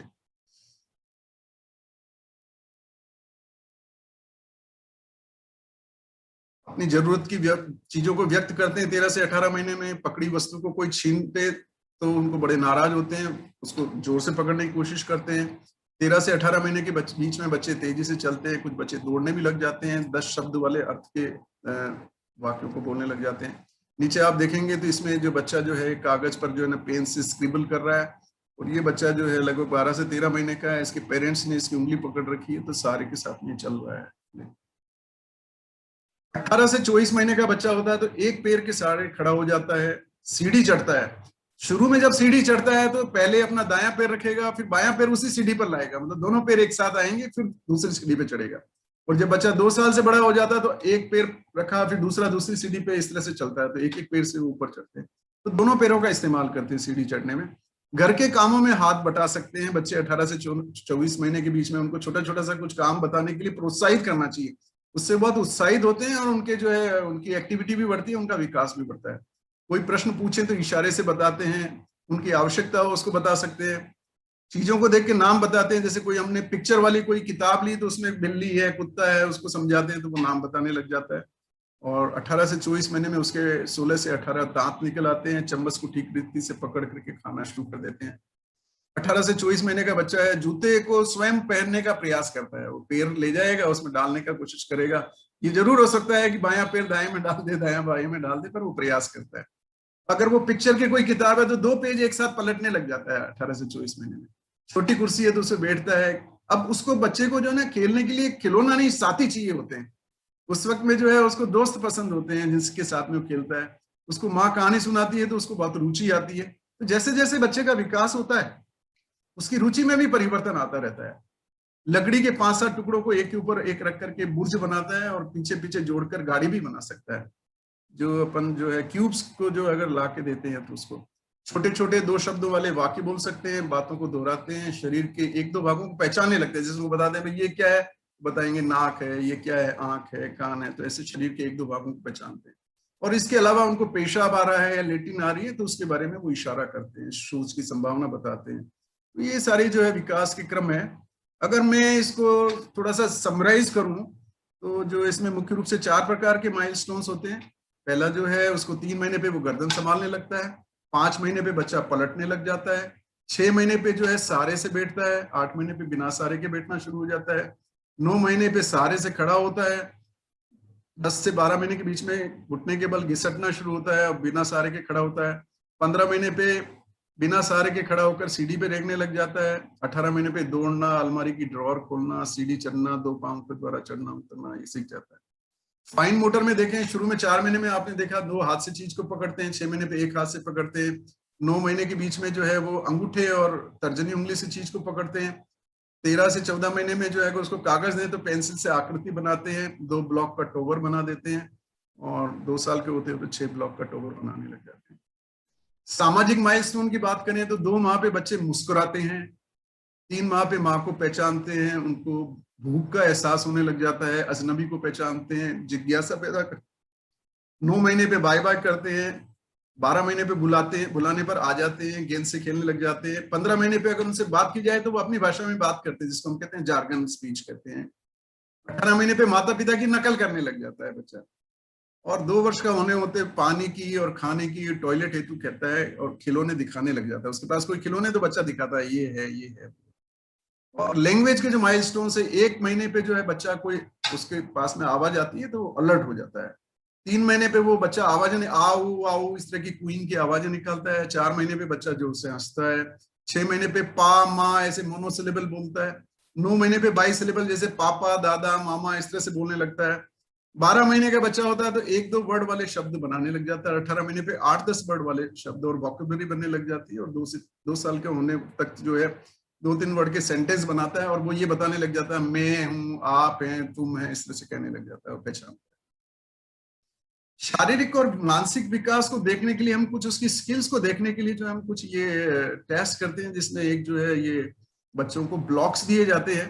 तो इसे जैसा आप इसमें देख रहे हैं, छोटा बच्चा है, उसमें जो है 15 महीने का बच्चा है तो 2 ब्लॉक को लगा देता है, 18 महीने का बच्चा है तो वो 3 ब्लॉक लगा देता है, 2 साल का बच्चा है 4 ब्लॉक को मिला के रेलगाड़ी बनाने का या उसके ऊपर जो है इंजन बनाने का प्रयास करता है। और बाकी की जो ये अवस्थाएं हैं ये जो है 3 साल पे, ये 4 साल पे, 5 साल पे इस तरह से आती है। 2 साल पे कई सारे बच्चे इतने विकसित होते हैं कि 5-6 ब्लॉक्स का भी जो है वो टावर बना देते हैं। इसके अलावा आकृति बनाने के लिए कहा जाता है तो अमूमन 2 साल से छोटे बच्चे आकृति नहीं बना पाते हैं, परंतु कुछ बच्चे जो है गोला बना सकते हैं। बाकी ये सब आकृति बनाने का जो काम है 3, 4 और 4.5 साल इस तरह से बाद में विकसित होता है। अब बात आती है कि माँ कैसे पता लगाए कि मेरे बच्चे का विकास ठीक से हो रहा है या नहीं हो रहा है। क्योंकि जो पहले 9 माह में जो उन्होंने मेहनत की उसका परिणाम आने का समय, उसका शारीरिक वृद्धि और विकास जो हम देखते हैं वो यूं समझ लीजिए कि आपने जो एग्जाम दिया था 9 महीने के दौरान या अपनी गर्भावस्था से पहले जो आपने तैयारी की थी, उसका परिणाम आपके बच्चे की सही ग्रोथ और सही विकास हो रहा है तो उसके रूप में सामने आएगा।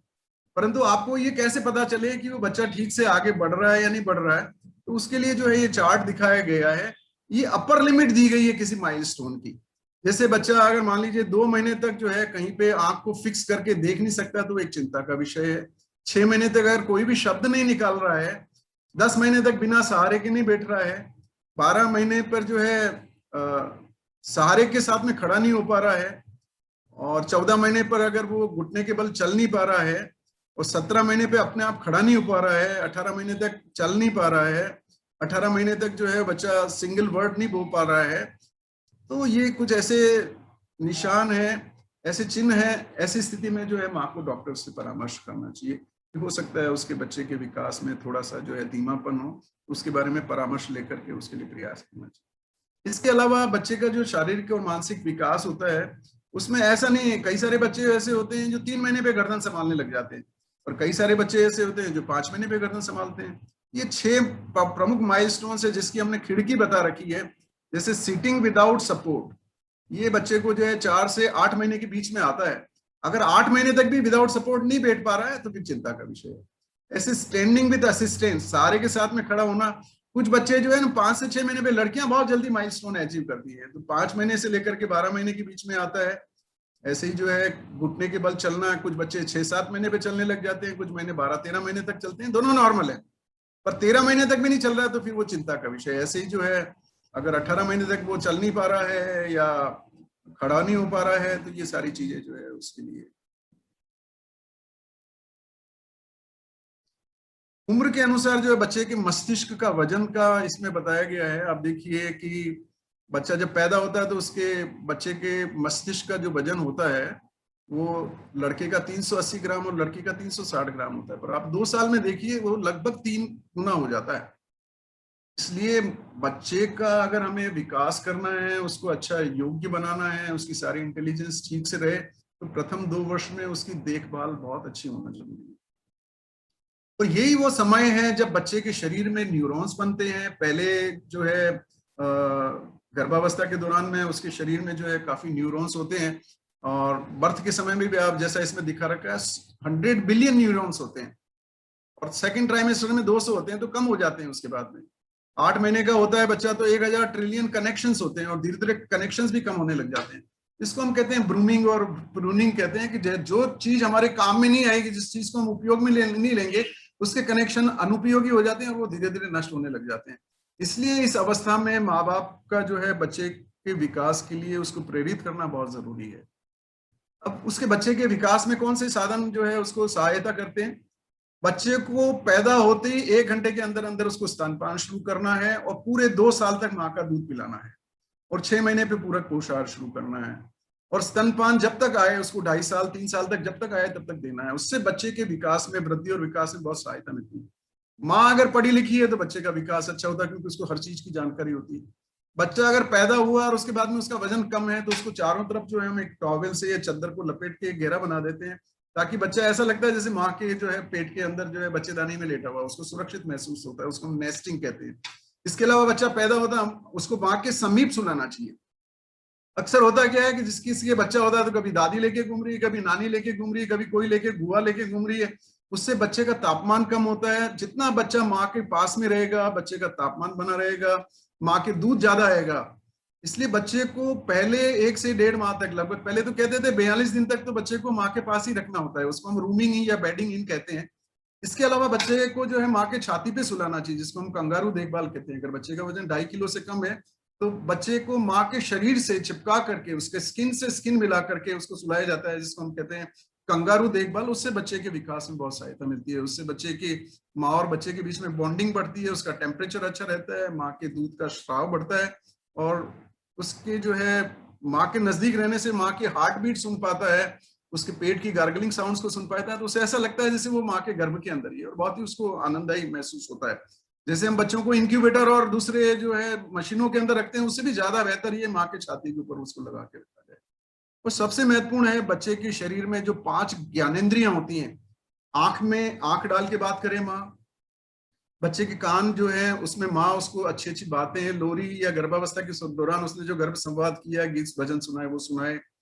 बच्चे की नाक से जो है वो माँ के शरीर की खुशबू लेता है, उसको टेस्ट माँ अपने दूध का टेस्ट करवाए, और उसको बराबर स्पर्श करती रहे, उसको बराबर जो है उसको स्पर्श करे, सहलाए, उसकी मालिश करे।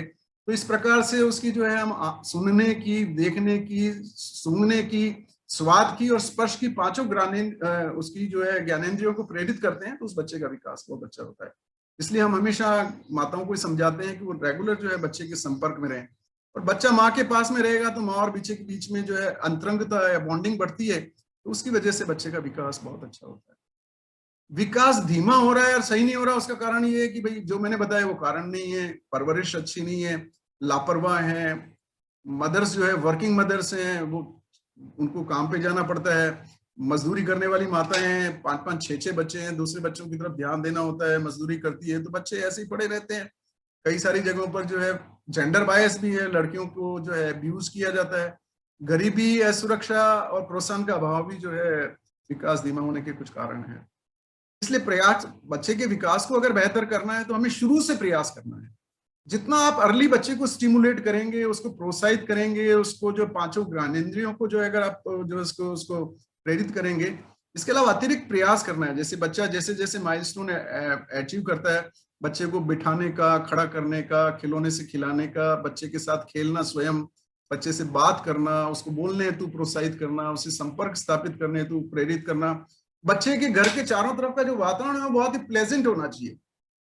उसमें एक आप इस तरह का म्यूजिक सिस्टम लगा सकते हैं जिसमें हल्के स्वर में गायत्री मंत्र या कोई शास्त्रीय संगीत या ऐसे भजन कीर्तन लगा सकते हैं जो आपने गर्भावस्था के दौरान सुने। बच्चे की चारों तरफ की 4 दीवारियां जो होती है कमरे की, बहुत आकर्षक होनी चाहिए, उसमें बहुत ही आकर्षक फोटो हो तो बच्चा बहुत अच्छा महसूस करता है। बच्चे के विकास को बढ़ाने के लिए उसका प्रभावशाली पालन, अच्छा संगीत, गर्मजोशी से बच्चे से मिलना, मुस्कुराहट से उसका स्वागत करना, उसकी आंख से आंख मिलाकर के बात करना, ये बहुत आवश्यक है। और बच्चे को 2 साल से छोटे बच्चे को तो टेलीविजन और सोशल मीडिया तो बिल्कुल जीरो, मतलब it is not allowed at all. और उससे बड़े बच्चे भी हैं तो कम से कम जो है मुश्किल से 15 से 20 मिनट से ज्यादा जो है हमें सोशल मीडिया और टीवी का इस्तेमाल नहीं करने देना चाहिए। अब इसमें जो है अंत में जो मैं 2 विषयों पर विशेष रूप से बात आपसे करना चाहूंगा। एक तो टेंडर लविंग केयर, जिसको हम कहते हैं भावपूर्ण स्नेहिल देखभाल। इसमें कई सारी बातें हैं। जब बच्चा पैदा होता है उसकी देखभाल में कई सारी चीजें जो हम करते हैं, जैसे बच्चा पैदा होता है उसके शरीर पे दूध जैसा सामान पदार्थ जमा हुआ होता है, तो उसको हटाना नहीं चाहिए, उससे बच्चे का शरीर पर लगा रहना चाहिए, जिससे उसका बच्चे का टेम्परेचर बना रहता है। बच्चे को माँ के पास में लेटा के रखें। बच्चे को गर्मी का दिन है तो उसको नहलाते हैं, अगर उसका नाल गिर जाती है उसके बाद में। साबुन का इस्तेमाल ज्यादा नहीं करना चाहिए, अगर करना ही है तो ऐसे साबुन का इस्तेमाल करें जो क्षारीय हो, जिसकी पीएच 5.5 हो। तो शॉवर जेल्स वगैरह आते हैं उसको यूज कर सकते हैं, पर ये कॉस्मेटिक सॉप्स वगैरह जो हम लोग यूज करते हैं बच्चे के लिए कतई यूजफुल नहीं है। नमी वाली क्रीम लगाएं, क्रीम नहीं है तो खोपरे का तेल सबसे बेस्ट होता है। बेबी पाउडर का इस्तेमाल कतई नहीं करना है। नवजात वैसे पसंद नहीं करते हैं नहाना, और बड़े बच्चे भी डरते हैं, इसलिए उनको प्यार से नहलाएं, माँ खुद नहलाए। बाथ टब का इस्तेमाल करें। गर्मी के दिन है तो दिन में 1 बार और सर्दी में हफ्ते में 2 बार नहला सकते हैं। और जब नहलाते हैं तो उसके कान, आंख और नाक को धीरे से रुई से साफ करें।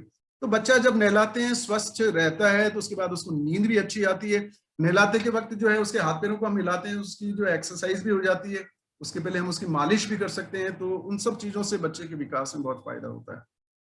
इसके अलावा दूसरी चीज जो है बच्चे के विकास में जो फायदा करती है, वो डायपर जो है वो सिंथेटिक मटेरियल का ना हो, कपड़े का बना हुआ हो, घर का बना हुआ हो, पर्यावरण मित्र हो, तो उससे रैश नहीं होती बच्चे को। और बच्चे को बार बार चेक करें कहीं गीला तो नहीं हो रहा है। अगर गीला हो जाए तो उसको साफ करना है, सुखाना है उसके कपड़ों को। मल साफ करने के बाद में थोड़ी देर उसके भाग को खुला रखें ताकि जो है उसमें हवा लगे और वहां रैश ना हो। रैश हो तो डॉक्टर के परामर्श के अनुसार दवा दें। और बच्चे के लिए टमी टाइम बहुत जरूरी है। बच्चे को चाहे पैदा होने के बाद में जब भी समय मिले, थोड़े समय के लिए उसको पेट के बल पे जरूर लेटाना चाहिए। उससे बच्चे के विकास के अंदर जो है बहुत उसको मदद मिलती है। बच्चे की मालिश ये बहुत महत्वपूर्ण है, जिससे बच्चे के विकास में मदद मिलती है। हमारे यहाँ प्रथा है, हमारे यहाँ पर नाई माँ को बुलाते हैं या परिवार के अन्य सदस्य जो है मालिश करती है। हम लोगों का ये परामर्श है कि बच्चे की मालिश माँ को स्वयं करनी चाहिए। मालिश करते वक्त जो है वो तेल का उपयोग करें, खोपरे का तेल सबसे बढ़िया है, उससे कोई नुकसान नहीं होता है। हल्का दबाव ले वो, और हल्की कसरत भी कराती जाए, बच्चे के आराम का ध्यान दें, बच्चे से बात करें, आंख में आंख डाल करके उसे मालिश करें। बच्चे बहुत खुश होते हैं, हंसते हैं, मुस्कुराते हैं, इतना उनको आनंद आता है जब उनको मसाज किया जाता है। बच्चे की मालिश करते वक्त उसकी नाक और कान में तेल न डालें। नहलाने के बाद में आंख में काजल कतई ना लगाएं। आंख में काजल लगाने का कोई फायदा नहीं, बल्कि आंख में जो आंसू बनते हैं वो नाक में जाने का जो छिद्र है वो बंद हो जाता है। उसकी वजह से बच्चे को फायदा होने के बजाय कभी कभी बहुत नुकसान भी हो जाता है। अगर काजल लगाने का शौक है तो उसके चेहरे पर चंद्रमा बना दें ताकि उसको नजर ना लगे। मालिश से बच्चे को नींद अच्छी आती है, बच्चे का वजन बढ़ता है, माँ और बच्चे के बीच में बॉन्डिंग बढ़ती है। और बच्चे को जो है, बच्चा जब 18 से 24 महीने का हो जाए उस वक्त में उसको टॉयलेट ट्रेनिंग, मतलब उसको जो है पेशाब करना और लेट्रिन के बारे में सिखाया जाता है। मालिश करने से शरीर का, चूंकि चमड़ी एक बहुत बड़ा भाग है, तो उसकी जब मालिश करते हैं तो उसकी जो है नर्वस सिस्टम और मांसपेशियों के विकास में मदद मिलती है। बच्चे का टेम्परेचर सही बना रहता है। आई कांटेक्ट होने से माँ और बच्चे के बीच में बॉन्डिंग बढ़ती है, आत्मीयता का विस्तार होता है। और एक बात का ध्यान रखना है, शुरू शुरू में बच्चा जब नवजात होता है उस वक्त में उसकी नाभि में तेल या घी ना लगाएं। एक बहुत गंदी प्रथा है कि नाभि में वो तेल लगा देते हैं, घी लगा देते हैं, और जिससे वो भाग सूख नहीं पाता और उसमें से बाद में जो है खून आने लग जाता है, रस्सी वगैरह आने लग जाती है। इसका हमें ध्यान रखना, नाभि को बिल्कुल सूखा और साफ रखना है। शारीरिक रूप से बच्चे को एक्टिव रखना है। बच्चा जैसे मान लीजिए, अब इधर देखिए आपकी ये बच्चा 8-9 महीने का हो गया, रेंग रहा है, तो उसको घूमने दीजिए कमरे के अंदर। बच्चा खेल रहा है, खिलौनों से खेल रहा है, उसको जितना आप देखिए, उसको 2 गद्दे रख रखे हैं, बच्चा उन बाधाओं को पार कर रहा है, तो उसको लेट हिम प्ले। उसको कुछ डिफिकल्टीज आ रही है तो उसको छेड़िए नहीं, उसको फेस करने दीजिए। उसके उससे वो बच्चे स्वस्थ रहते हैं, उनको सोचने बोलने और गतिशीलता में मदद मिलती है, शारीरिक बदलाव आते हैं। तो बच्चे को थोड़ा सा फ्री भी छोड़ना चाहिए। पॉजिटिव उसकी जो है हमें देखभाल करनी है। बच्चे सुनते हैं, देखते हैं, सीखते हैं, नकल करते हैं। बच्चा अगर छोटी छोटी गलती कर रहा है तो उसको करने दें, आप नजर रखें कि कहीं उसको चोट ना लग जाए। उसको समाधान निकालने हेतु तो वातावरण दें, वो खुद अपनी गलती करेगा, आप उसका समाधान निकालता है। उसको, बच्चे को उसकी उम्र के अनुसार लक्ष्य दें। घर के काम में सहयोग के लिए उसकी आप मदद लें। बच्चा 1 साल का होता है, चलता है, तो उसको कोई चीज उठा करके देने के लिए, 18 महीने का हो गया, चल रहा है, तो उसको कोई दादाजी को रोटी दे दे, पानी का गिलास लिया, इसको डस्टबिन में डाल दे। तो ऐसे छोटे छोटे काम में हम उसका मदद ले सकते हैं। घर, नर्सरी, डे केयर में सकारात्मक माहौल। बहुत सी सारी वर्किंग मदर्स होती हैं तो बच्चों को जो है डे केयर में छोड़ के जाती है, नर्सरी में छोड़ के जाती है, घर पे पेरेंट्स के पास में छोड़ के जाती है, तो उनको उचित पॉजिटिव जो है एटमॉस्फेयर मिलना चाहिए। और बच्चों की भावनाओं की हमें कद्र करनी है। सकारात्मक देखभाल से, अब इसमें आप देखिए कुछ छोटी छोटी सी बातें दिखाई दे रही है। कभी कभी क्या बच्चा गुस्सा करता है, तो छोटी छोटी सी बातों की तरफ जो है हमें उसको बहुत ज्यादा अनुशासन नहीं सिखाना है। कोई छोटी मोटी गलती कर रहा था उसको इग्नोर भी करना चाहिए। 2 बच्चे लड़ लिए हैं तो माँ उसको जो है तुरंत उठा के उसको जो है गोद में उठा के ले जा रही है। बच्चे खेल रहे हैं तो उस वक्त भी हमें ध्यान रखना है। बच्चे को छोटे छोटे काम करने के लिए प्रेरित करना है, और कोई अच्छा काम करे तो उसको अप्रिशिएट भी करना है, उसको गिफ्ट देना है। तो इस तरह से जो है उसकी बुद्धिमत्ता को बढ़ाने में, बच्चे तनाव में हो तो उस वक्त आप शांत रहें। नियमों की पालना के लिए हमें सिखाना जरूर है, बहुत ज्यादा स्ट्रिक्ट नहीं होना है। और अभी 1-2 दिन पहले एक प्रश्न आया था कि मेरा बच्चा बहुत गुस्सा करता है। तो छोटे बच्चे होते हैं, टेंट्रम्स होते हैं, कई सारे बच्चे रोते रोते सांस रोक लेते हैं। तो ध्यान देना है, सांस की तरफ ध्यान देना है, उसका ध्यान बटाना है और उसको शांत करने का प्रयास करना है, परंतु बहुत ज्यादा पैनिक नहीं करना है हमें। बच्चे को प्रसन्न कैसे रख सकते हैं? बच्चे को हम प्यार करें, प्यार प्यार और प्यार, यही एक तरीका है जिससे बच्चे की वृद्धि और विकास में मदद कर सकते हैं। बच्चे का ध्यान रखें, लड़के और लड़कियों की समान रूप से देखभाल करें। बच्चे को धूप में स्नान के लिए जरूर दे रखें, हमेशा प्रतिदिन जो बच्चे को सनबाथ कराना चाहिए। बच्चे को थोड़ा तैयार करके जो है प्रकृति के बीच में ले जाते हैं। छोटे बच्चे होते हैं, उनको रंग बिरंगे वनस्पति को, फूलों को, पत्तियों को, पक्षियों को देख करके बहुत अच्छा लगता है, और उनका शारीरिक और मानसिक विकास में बहुत फायदा होता है। उनको प्रोत्साहन दें। सजा कभी नहीं देनी चाहिए, बच्चे को मारना कभी नहीं चाहिए, कभी भी सजा नहीं देनी चाहिए, उससे और बच्चे हतोत्साहित होते हैं। समय पर भोजन दें। बच्चे की नींद, उसके खेल और उसके मित्रों का आपको ध्यान रखना है। बच्चों का ये लक्ष्य रहे कि बच्चे स्वस्थ और एक्टिव रहे। उनका टीकाकरण समय पर कराना चाहिए। टीकाकरण इसलिए समय पर जरूरी है, जैसे आप देखिए बच्चा पैदा होता है उस वक्त 3 टीके लगते हैं, 1.5, 2.5, 3.5 महीने पे, 6 महीने पे, 9 महीने पे, 1.5 साल पे टीके लगते हैं। तो समय पर अगर हम टीका लगाएंगे तो बच्चा बीमार नहीं होगा, बीमार नहीं होगा तो फिर उसकी शारीरिक वृद्धि और विकास में फर्क नहीं पड़ेगा। अगर आपने टीका नहीं लगाया और उसको मान लीजिए खसरा हो गया तो 1 महीना बीमार हो गया तो कुपोषण का शिकार हो जाएगा।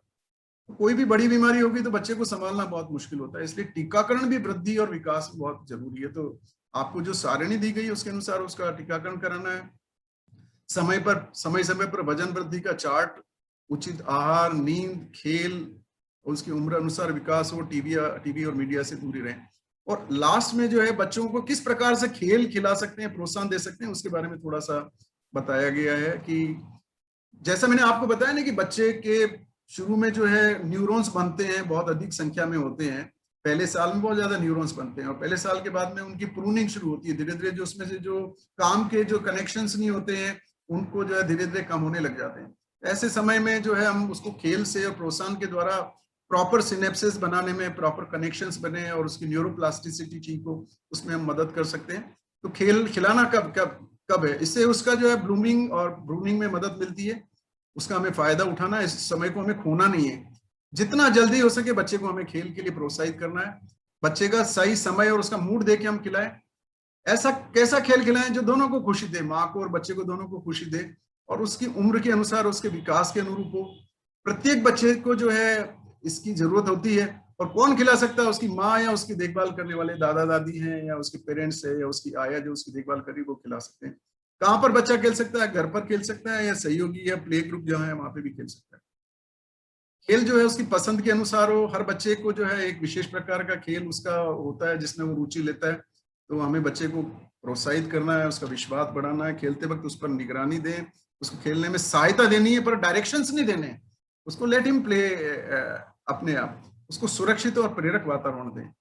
फायदे ये होते हैं कि उससे बच्चे को जो है हर क्षेत्र में आप उसके motor, fine motor, cognitive, linguistic, social milestone सबके अंदर डेवलपमेंट में जो है खेल उसकी मदद करते हैं, उसके कॉग्निशन को बढ़ाते हैं, उसकी रचनात्मक, कल्पनात्मक और भावनात्मक सोच में वृद्धि होती है, उसका शारीरिक और मानसिक स्वास्थ्य ठीक होता है।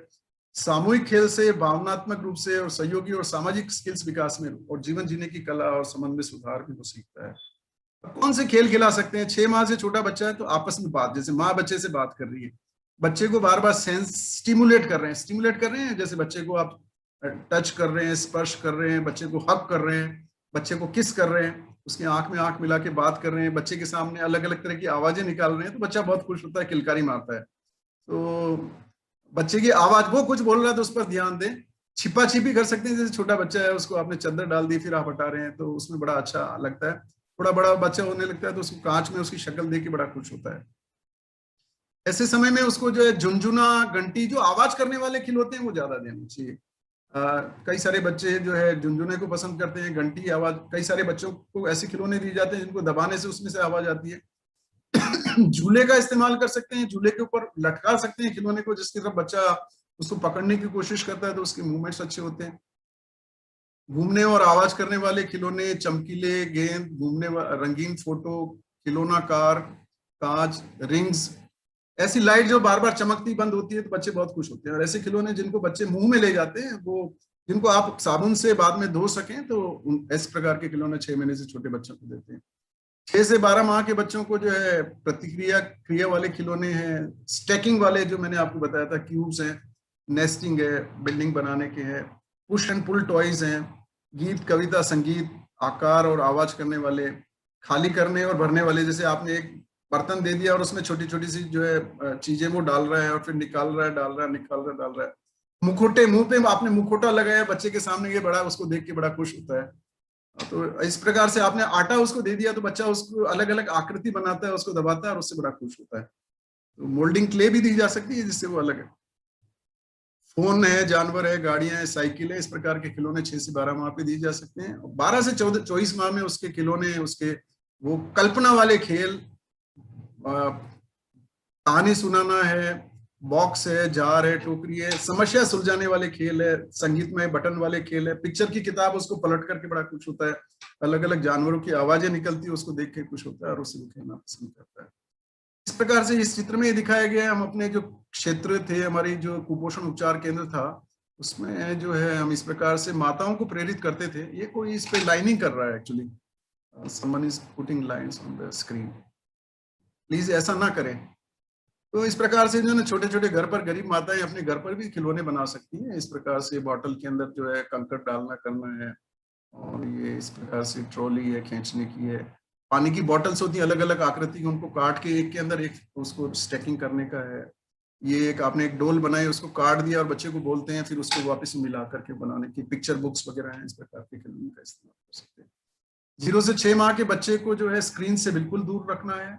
आकर्षक और आनंददायक खिलौने लटकाने, हल्का संगीत और लोरी आरती भजन उसको सुनाए, बड़ा आनंद महसूस होता है।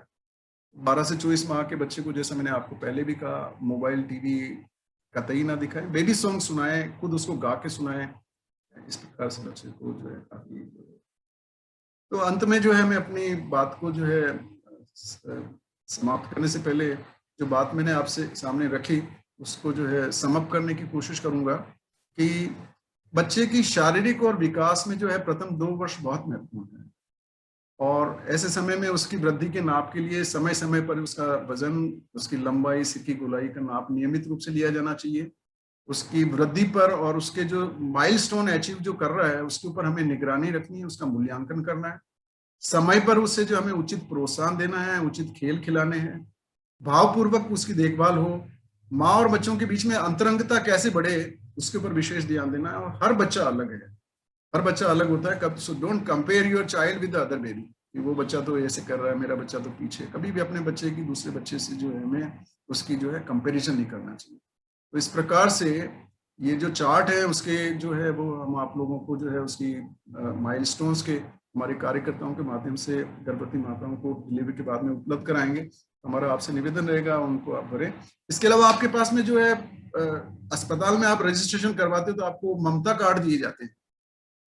तो ममता कार्ड में भी अगर आप उसको, गर्भवती माताओं से निवेदन है, उसके अंदर जो है उसके अंदर जो सामग्री है वो माँ के अनुसार ही बनाई हुई है, हिंदी में लिखी हुई, बहुत अच्छी तरह से लिखी हुई है। उसमें भी ये सारे माइलस्टोन्स को बिल्कुल ठीक से दिया गया है, क्या चीज उसको खिलानी है, किस प्रकार से देखभाल करनी है, कब कब टीका लगाना है, और उसकी वृद्धि के ग्रोथ चार्ट भी उसमें बने हुए होते हैं। तो उसमें माँ का जो बच्चे का ग्रोथ चार्ट होता है उसमें 3 रंग के चार्ट होते हैं। अगर बच्चे का आप वजन उसमें रेगुलर प्लॉट कर रहे हो, अगर हरे रंग की पट्टी पे चल रहा है तो बच्चा ठीक है, पीले रंग की पट्टी पे चल रहा है इसका मतलब थोड़ा कुपोषण है, और लाल रंग की पट्टी पे चल रहा है तो इसका मतलब आपका बच्चा गंभीर कुपोषित है, तुरंत उसको दिखाना है। तो इसी के साथ में मैं जो है अपनी वार्ता को जो है समाप्त करना चाहूंगा। मेरी बात को आपने सबने ध्यान से सुना, उसके लिए मैं आप सबका हृदय से आभारी हूँ।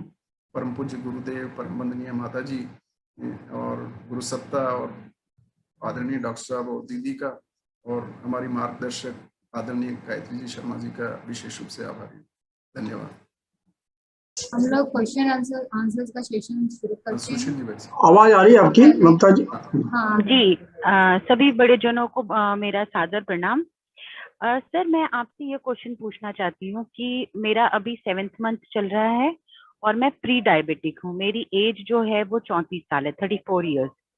और जैसे आपने बताया कि जो माताएं पहले से डायबिटिक होती हैं उनके बच्चों को काफी सारी प्रॉब्लम होने के चांसेस होते हैं। तो मेरा इंसुलिन चल रहा है रोज 3 टाइम 14-14-14 पर, और मैं खाने पीने का प्रॉपर ध्यान रखती हूँ। और 2 महीने पहले मेरा HbA1c जो था वो 6 था, 6। तो आपको सर, बिल्कुल चिंता नहीं करनी है। हाँ, और बताना है कुछ? सर ये जैसे अभी हमने और टेस्ट भी करवाए हैं जो आपको होता है, क्वाड्रा टेस्ट और एनाटॉमी टेस्ट और ये सब। तो आगे जैसे इन टेस्ट, ये सारे टेस्ट तो हमारे नॉर्मल हैं अभी, तो आगे भी कोई परेशानी हो सकती है हमारे बच्चे को? नहीं, आप बिल्कुल चिंता ना करें। आपका चूंकि HbA1c 6 है वो बिल्कुल नॉर्मल है। डायबिटीज तो हो सकती है, परंतु चूंकि अगर वो इंसुलिन लेने से अगर वो कंट्रोल्ड है, वो ये दिखा रहा है HbA1c 6 की आपकी डायबिटीज पूर्णतः कंट्रोल्ड है, इसलिए आपका एज नॉर्मल, जैसे नॉर्मल मदर्स होती है उस तरह से है। गर्भावस्था के दौरान थोड़ा सा जो है डायबिटीज थोड़ा सा परेशान करती है, परंतु जैसे ही आपका बच्चा डिलीवर होगा आपके शुगर लेवल फिर नीचे आ जाएंगे। तो इस वक्त में जो है डॉक्टर्स के परामर्श अनुसार आप अपना इलाज लेते रहें। और चूंकि जैसा आपने बताया आपके स्कैन्स बिल्कुल नॉर्मल, इसलिए आपको कतई चिंता करने की कोई आवश्यकता नहीं है। आप बिल्कुल निश्चिंत रहें, आपके बिल्कुल नॉर्मल बच्चा होगा। आप अपनी जो है व्यवस्थित जो दिनचर्या है, अपने आहार विहार पे विशेष ध्यान रखें, रेशे युक्त चीजों को ज्यादा खाएं, कब्ज ना हो, एक्सरसाइज व्यायाम जो आपको जो है बताए गए हैं, योग प्राणायाम, वो सब बराबर करते रहें तो आप स्वस्थ रहेंगे और स्वस्थ शुगर वेट भी सर मैंने सिर्फ मतलब अभी मेरे 7 मंथ में सिर्फ 4 किलो वजन बढ़ा है। नॉर्मली बच्चे नॉर्मली जो मदर्स का वजन 10 से 12 किलो के करीब बढ़ता है, तो अभी तो ज्यादा नहीं बढ़ा है, 3rd ट्राइमेस्टर में आपका बढ़ेगा एक्चुअली। जी जी सर, वो डाइट प्रॉपर के कारण मेरा सिर्फ 4 kg ही बढ़ा है और बेबी का वेट भी प्रॉपर है। तो कोई ऐसे मतलब नहीं, थोड़ा कोई सा चिंता आपने की बात बताया नहीं, कि कोई डायबिटीज चिंता का की बात होता है नहीं, तो कोई इसीलिए मुझे चिंता की थोड़ी बात नहीं। वो ठीक है सर। अनकंट्रोल डायबिटिक होते हैं, उनको दिक्कत होती है। जो कंट्रोल डायबिटिक्स हैं उनको they are as normal as other तो नॉर्मल। उससे बेबी को कोई आगे नहीं, भी कोई प्रॉब्लम होने दिक्कत के नहीं, कोई कोई चांस? दिक्कत नहीं, कोई दिक्कत जी sir, thank you so much sir, नहीं। Thank you. नमस्ते। नेक्स्ट बद्दी वर्मा जी। नमस्कार सर। नमस्कार।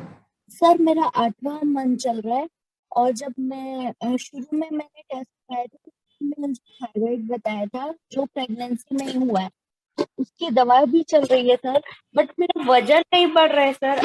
5वें महीने में मेरा वजन 58 kg था, उसके बाद में 7th मंथ में मेरा वजन 59 है। तो ठीक है, लास्ट ट्राइमेस्टर में बच्चे माँ का वजन तेजी से बढ़ता है। शुरू में जो है फर्स्ट ट्राइमेस्टर में और 2nd ट्राइमेस्टर में बहुत ज्यादा वृद्धि नहीं होती है। एवरेज वेट गेन ही 10 से 12 किलो के बीच में होता है, तो उसमें चिंता नहीं करें, लास्ट ट्राइमेस्टर में बढ़ेगा। आप अपनी दिनचर्या पर, अपने आहार पर, अपनी जो टोटल कैलोरी रिक्वायरमेंट है, आम दिनों में हम खाते थे उससे हम जो है लगभग 500 से 600 कैलोरी हमें एक्स्ट्रा लेनी है, ठीक है ना।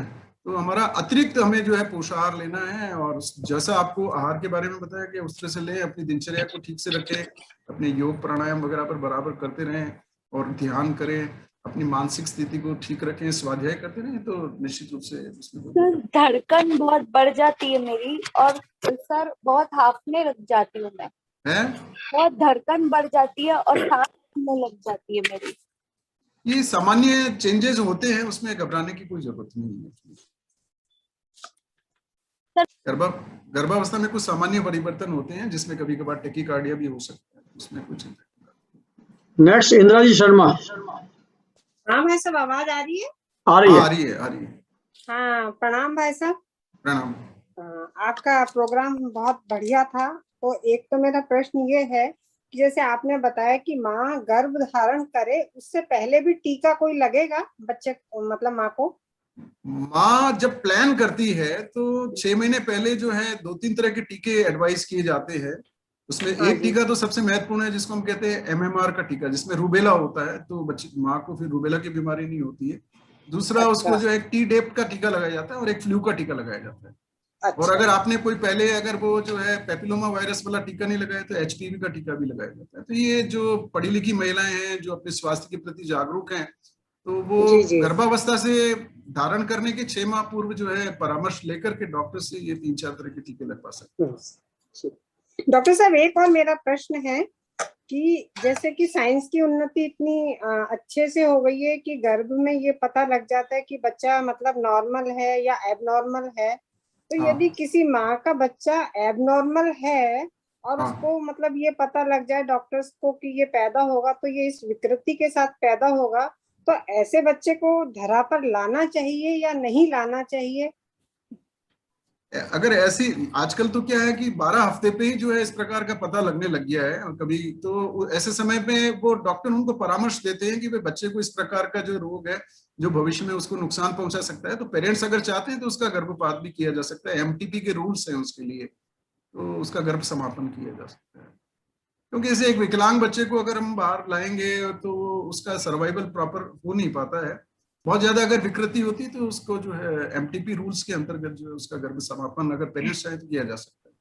हेलो।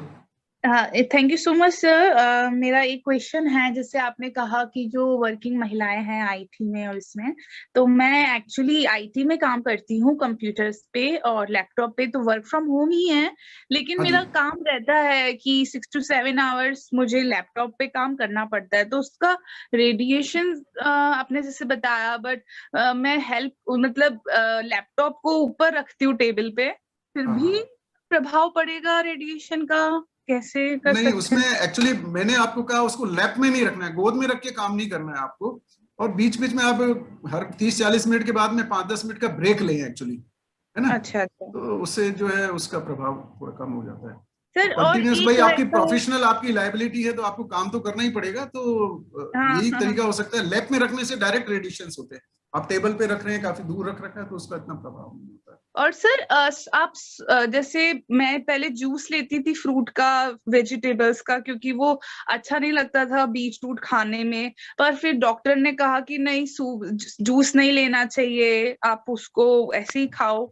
तो आप कैसे रिकमेंड करते हैं? बिल्कुल जैसे सही कहा उन्होंने, क्योंकि जूस नहीं लेना चाहिए। गर्भवती माँ को पूरा जो है फल एज सच खाना चाहिए, ताकि उसमें जो है फाइबर की मात्रा ज्यादा होती है, और गर्भवती माता जितना फाइबर लेगी उतना उसका जो है पाचन ठीक रहेगा, कॉन्स्टिपेशन नहीं रहेगा, और उससे हमें विटामिन और मिनरल्स भी मिलेंगे। तो पर सर जूस नहीं लेना वेजिटेबल चाहिए। जूस के वेजिटेबल जूस तो ओके है ना? नहीं, वेजिटेबल घर पे जैसे आप बना करके ले रहे हैं तो कोई दिक्कत नहीं। जैसे घर हाँ पे हाँ, आप घर लौकी पर। का है, टमाटर का, गाजर का कोई बना के ले रहे हैं तो उसमें कोई आपत्ति नहीं है। और जो अच्छा, टिंड फ्रूट्स जूसेस आते हैं बाजार से, वो कतई नहीं नहीं नहीं लेने वो हैं। नहीं। और घर पे भी जहां तक हो सके कच्चा फल उसको साफ धो करके और उसको कच्चा खाने की कोशिश करें, तो वो आपको ज्यादा रेशे देगा, फाइबर देगा, तो उससे आपका जो है बल्क भी रहेगा, आपका पाचन ठीक रहेगा, कॉन्स्टिपेशन नहीं होगा। नेक्स्ट पल्लवी जी भारद्वाज। सर प्रणाम। प्रणाम। सर मुझे अपने बिगनिंग ऑफ प्रेगनेंसी में ही पता चल गया था कि I am suffering from hepatitis B, लेकिन डॉक्टर ने इस टाइम मुझे कोई दवा रिकमेंड नहीं की थी। उन्होंने कहा था कि थ्रू आउट प्रेगनेंसी आप अपना जिस तरीके से शेड्यूल रखती हैं उसे कंटिन्यू करिए, कोई दवा अभी आपको जरूरी नहीं है, वायरल लोड कम है। ठीक बात है। AST लेवल भी मेरा उस टाइम पे नॉर्मल था, रेशियो 1 से ज्यादा था, लेकिन अभी जब मैं 8th मंथ ऑफ प्रेगनेंसी में टेस्ट LFT हुआ मेरा, तो रेशियो तो 1 से कम ही है, लेकिन AST लेवल 80+ है, 80 से ज्यादा है। तो इस केस में मुझे गायनोकोलॉजिस्ट मेरी जो है उन्होंने यूडिलिव 300 रिकमेंड कर दी है। तो मैं बाकी चीजें दवाएं जो ले रही हूँ उसके साथ साथ ये भी दवा ले रही हूँ कि ये साइड इफेक्ट तो नहीं करेगा बच्चे को, या नॉर्मल डिलीवरी में कोई प्रॉब्लम। मैं आपको एक चीज बताना चाहता हूँ कि ज्यादातर महिलाएं, कई सारी महिलाएं ऐसी होती हैं जो हेपेटाइटिस बी की कैरियर्स होती हैं, उससे उनको कोई नुकसान नहीं होता, वो कोई एक्टिव डिजीज नहीं होती एक्चुअली। पर जब उनकी डिलीवरी होती है, डिलीवरी होने के बाद में फिर बच्चे को जो है हम लोग तो है एक तो हेपेटाइटिस बी का टीका लगाते हैं, और जो मदर हेपेटाइटिस बी पॉजिटिव होती है उसके बच्चे को एक एंटीबॉडी उसको जो दिया जाता है, इंजेक्शन दिया जाता है, जो 3,500-4 हजार रुपए का आता है। तो सीरम दिया जाता है उसको हेपेटाइटिस बी से बचाव के लिए। तो वो टीका और एक हेपेटाइटिस बी का टीका, वो 2 लगाते हैं, तो उससे बच्चे की सुरक्षा हो जाती है। तो आप निश्चिंत रहें, चिंता ना करें। और अगर आपके कुछ ALT वगैरह अगर कुछ बड़े में आए तो डॉक्टर ने जो परामर्श दिया उसके अनुसार, या आप अपने वहां पर कोई गैस्ट्रोएंटरोलॉजिस्ट है तो उनसे आप संपर्क कर सकती हैं। 70-80 थोड़ा सा बड़ा हुआ है, पर चिंता ना करें। अभी मेरे ख्याल से आप HBS AG पॉजिटिव हैं, और इस तरह कई सारी महिलाएं होती है, उसमें ज्यादा परेशानी नहीं होती। अच्छा सर, ये जैसे बेबी को ये आगे वैक्सीनेशन होने के बाद क्या ये मुझे भी वैक्सीनेशन इसका हो सकता है? नहीं, आपका वैक्सीनेशन तो वैसे एक बार ईमानदारी की बात है कि आपको जब चूंकि हो चुका है हेपेटाइटिस बी, एंटीजन कैरियर हो आप, वैक्सीनेशन तो जो भी हाई रिस्क मदर्स होती हैं उनका करवाते हैं, लगा सकते हैं, उसमें कोई दिक्कत नहीं होती। वो एक्टिव डिजीज को होने से रोकता है। बच्चे का तो वैक्सीनेशन वैसे ही होता है रूटीन में 1.5, 2.5, 3.5 महीने पे, और उसको साथ में जो है वो सीरम भी दिया जाता है, एंटीबॉडी सीरम, ताकि जो है आपके शरीर से जो एंटीजन आए उसको नलीफाई कर, वो पैदा होते ही टीका लगवाएंगे डॉक्टर आप बच्चे को, आप चिंता नहीं करें उसकी। नेक्स्ट सोनल जी वाडिया। नमस्ते। नमस्ते। मैं ये क्वेश्चन पूछ रही थी, बॉर्न होने के बाद कितने दिन के बाद हम मालिश कर सकते हैं बच्चे की? मालिश जब नाल गिर जाए उसके बाद में आप हल्के हाथ से मालिश कर सकते हैं, और आप स्वयं करें मालिश, नान से और किसी से नहीं करवाएं। अपने हाथ से, हल्के हाथ से, बच्चे की सुविधा को, उसके दर्द को ध्यान में रखते हुए, और नाभि पे तेल नहीं लगाना है, खोपरे का तेल इस्तेमाल कर सकते हैं, मालिश आप कर सकते हैं। सर्दी के दिनों में थोड़ा जब कमरा गर्म हो या बाहर तेज धूप निकल रही हो तो खिड़की बंद करके अंदर ठंडी हवा ही नहीं आए तो बच्चे को मालिश की जा सकती है। और उसको जैसा बताया, गर्मी में रोज नहला सकते हैं और सर्दी में हफ्ता में 2 बार नहला सकते हैं। अच्छा, और एक क्वेश्चन है मेरा, हम वो बच्चे को पता है बॉर्न होते वो कपड़े में मतलब लिपेटते हैं, जिससे ना वो गर्भ में रहने वाली की मतलब फीलिंग होती है बच्चों को। वही मैंने आपको बताया था नेस्टिंग के बारे में। हाँ, वो अच्छी बात है, उससे उसको लगता है कि जैसे मैं माँ के गर्भ में हूँ। वैसे तो आजकल हम लोग उसके बजाय जो है बच्चे को माँ के छाती पे लेटाते हैं और माँ के स्किन टू स्किन उसका कांटेक्ट कराते हैं, तो उससे क्या है, वो माँ की धड़कन जैसा पेट के अंदर था वो सुनता रहता है, माँ के पेट के अंदर आंतों की जो गार्गलिंग साउंड उसको सुनाई देती है, माँ की शरीर की खुशबू आती है, माँ के स्तन के पास में होता है तो आसानी से दूध पी सकता है और बहुत सिक्योर महसूस करता है। बजाय नेस्टिंग के जो बच्चे स्वस्थ हैं 2.5-3 किलो के हैं तो माँ के पास में लेटाएं या skin to skin contact kangaroo mother के। और झूला वो लकड़ी का होना चाहिए या वी शेप में होता है ना क्लोथ का, वो होना शुरू में चाहिए? 1-1.5 महीने तो बच्चे को माँ को पास ही सुलाना चाहिए। जब बच्चा बड़ा हो जाता है, जब माँ उठ के घर का काम वगैरह करे, उस वक्त में आप झूले वगैरह में लटकर सुला सकते हैं। उसमें ऐसा कुछ नहीं कि लकड़ी का हो या किसका हो, उससे कोई फर्क नहीं पड़ता। उसमें आप आकर्षक खिलौने लटकाएं ताकि बच्चा उनको देखे खेलने का प्रयास करे। भाई साहब आवाज आ रही है? जी आ रही है बहन, आ रही है। प्रणाम भाई साहब। मेरा एक क्वेश्चन और था कि मेरा बेटा है वो 23 साल का है। जब वो 15-16 साल का था तब वो एकदम मतलब जब तक वो एकदम स्वस्थ था और एकदम से उसकी बॉडी में पेन हुआ और उसको कमर दर्द वगैरह हुआ। फिर हमने उसको डॉक्टर को दिखाया, ऑर्थोपेडिशियन को, तो डॉक्टर ने बोला कि इसको मतलब हड्डी की टीबी है, ट्यूबरक्लोसिस है। फिर उसका मतलब वो 9 महीने तक उन्होंने इलाज दिया, लेकिन उसको उस चीज से मतलब आराम नहीं आया। तो फिर डॉक्टर ने बोला कि मतलब ये वाली जो बीमारी का इलाज है हमने संभावनाओं के आधार पर किया, लेकिन अब आप इसको एक बार रिमेटोलॉजिस्ट को दिखाओ। तो हमने उसको रिमेटोलॉजिस्ट को दिखाया तो रिमेटोलॉजिस्ट ने बताया कि मतलब इनको एंकाइलोजिंग स्पॉन्डिलाइटिस है। तो वो एंकाइलोजिंग स्पॉन्डिलाइटिस है तो मतलब बोला कि ये जो बीमारी है मतलब जीन्स की है। तो दरअसल हमारे जैसे हम दोनों को तो नहीं है, हस्बैंड वाइफ को। तो एक तो ये बीमारी उस बच्चे में आई कैसे, और एक ये है कि अभी बच्चे की मतलब शादी वादी नहीं हुई है, और यदि बाई चांस मतलब वो अपने हिसाब से देख रहा है लड़की कोई पसंद आएगी तो करेगा, क्योंकि उसकी बीमारी के हिसाब से उसी हिसाब से देखनी होगी। तो ऐसे बच्चे को मतलब उसकी शादी होती है तो क्या उसे अपना बच्चा प्लान करना चाहिए या नहीं? नहीं, आप पहली चीज तो ये कि मेरा जो आज का विषय है उससे संबंधित ये प्रश्न नहीं है, पर फिर भी मैं आपकी बात का जवाब देता हूँ। एंकाइलोजिंग स्पॉन्डिलाइटिस आपको ये ना समझे कि कोई हेरिडिटी डिजीज है जो पेरेंट्स से बच्चों के अंदर आती है, ऐसा कुछ नहीं होता है। एक्चुअली ये स्पाइन का रोग है और उसमें फिजियोथेरेपी और दवाओं से ठीक हो जाता है। तो आप ठीक है, आप रिमेटोलॉजिस्ट को दिखा रहे हैं, उनके इलाज करवाते रहे, उसको जो फिजियोथेरेपी दी है उसकी एक्सरसाइजेस वगैरह करते रहे, वो ठीक हो जाएगा, उससे उसको काफी आराम होगा। वो शादी करने के लिए कोई उसके लिए कोई मनाही थोड़ी है उसमें। और ऐसे मेरे को नहीं लगता है कि उससे उसके होने वाले बच्चों को बीमारी होगी। कोई हेरिडिटरी, कोई आनुवंशिकी होने वाली बीमारी नहीं है। Next Anuruddhi ji Nayak. Auto immune disease. Sir नमस्ते। नमस्ते मैम। सर आपने जो झूले के बारे में बताया है, जो 2 टाइप्स के झूले आते हैं, जो फ्लैट वाले और जो थोड़े मतलब जैसे ऐसे कर्व होके रहता है कपड़ों में। तो वो कपड़ों में जो होता है वो कोई डॉक्टर्स बोलते हैं कि उनके ग्रोथ में कुछ असर करता है, और कोई बोलते हैं कि वो उनको लगता है कि माँ के पेट के अंदर है इसलिए वो अच्छा लगता है। तो एक्चुअली क्या सही है? मैं बेसिकली मैं बताऊं आपको कि हम ज्यादातर कोशिश ये करते हैं कि बच्चा जितना हो सके माँ के समीप रहे, झूले का इस्तेमाल कम से कम करे। विशेष परिस्थिति में जैसे वो किचन वगैरह में है या कोई ऐसी बात है तो ऐसे समय में आप झूला जो सामान्य अपने घरों में होते हैं किसी भी प्रकार के झूले का इस्तेमाल कर सकते हैं। उसको बच्चे को अच्छा ठीक से कवर करके रखें, उसके झूले के अंदर जो है इस प्रकार के कलर्ड खिलौने वगैरह लटकाएं जिसको बच्चा देख करके उसको खुश होता रहे। ऐसा कोई अलग अलग टाइप के झूलों का ऐसा कोई प्रेफरेंस हमारी तरफ से कोई एडवाइस नहीं होती, और हम तो रादर इसको बहुत डिस्करेज करते हैं। जितना हो सके बच्चा माँ के पास में रहे उतना ज्यादा अच्छा। नेक्स्ट सिद्धि जी उपाध्याय। नमस्कार सर। नमस्कार। हाँ सर, मुझे ये पूछना था कि मेरा 5th मंथ चल रहा है, तो मैंने स्कैनिंग करा था 5th मंथ वाला, तो डॉक्टर ने बोला है आपका ब्रीच बेबी है। तो मतलब डिलीवरी तक अभी मुझे ऑपरेशन से ही डिलीवरी होगी या ये नॉर्मल पोजीशन में आ सकता है बेबी मेरा? अभी कौन सा महीना चल रहा है? 5th मंथ है सर। 5th। अभी तो बहुत 6th। 5वां सर, 5th मंथ। 5वां तो अभी इट इज टू अर्ली, अभी तो 4 महीने बाकी हैं। बच्चे पोजीशन चेंज करते रहते हैं, मोस्टली वो नॉर्मल पोजीशन में चला जाएगा। यू डोंट वरी, चला जाएगा सर। अच्छा, चिंता नहीं करिए आप। और इनकेस अगर ब्रीच रह भी जाता है तो ब्रीच मदर्स की भी नॉर्मल डिलीवरीज होती है। ऐसा कुछ नहीं कि सारी ब्रीच की जो है सिजेरियन ही होते हैं, पर जो प्राइमरी ब्रीच है, पहली बार है और ब्रीच है, तो उसमें कभी कभी ऐसा हो सकता है कि सिजेरियन करना पड़े। पर इट इज टू अर्ली कि आप इसके बारे में चिंता कर रहे हैं। अभी 2-3 महीने 4 महीने का समय है, बच्चा अपने आप पोजीशन चेंज कर। ओके।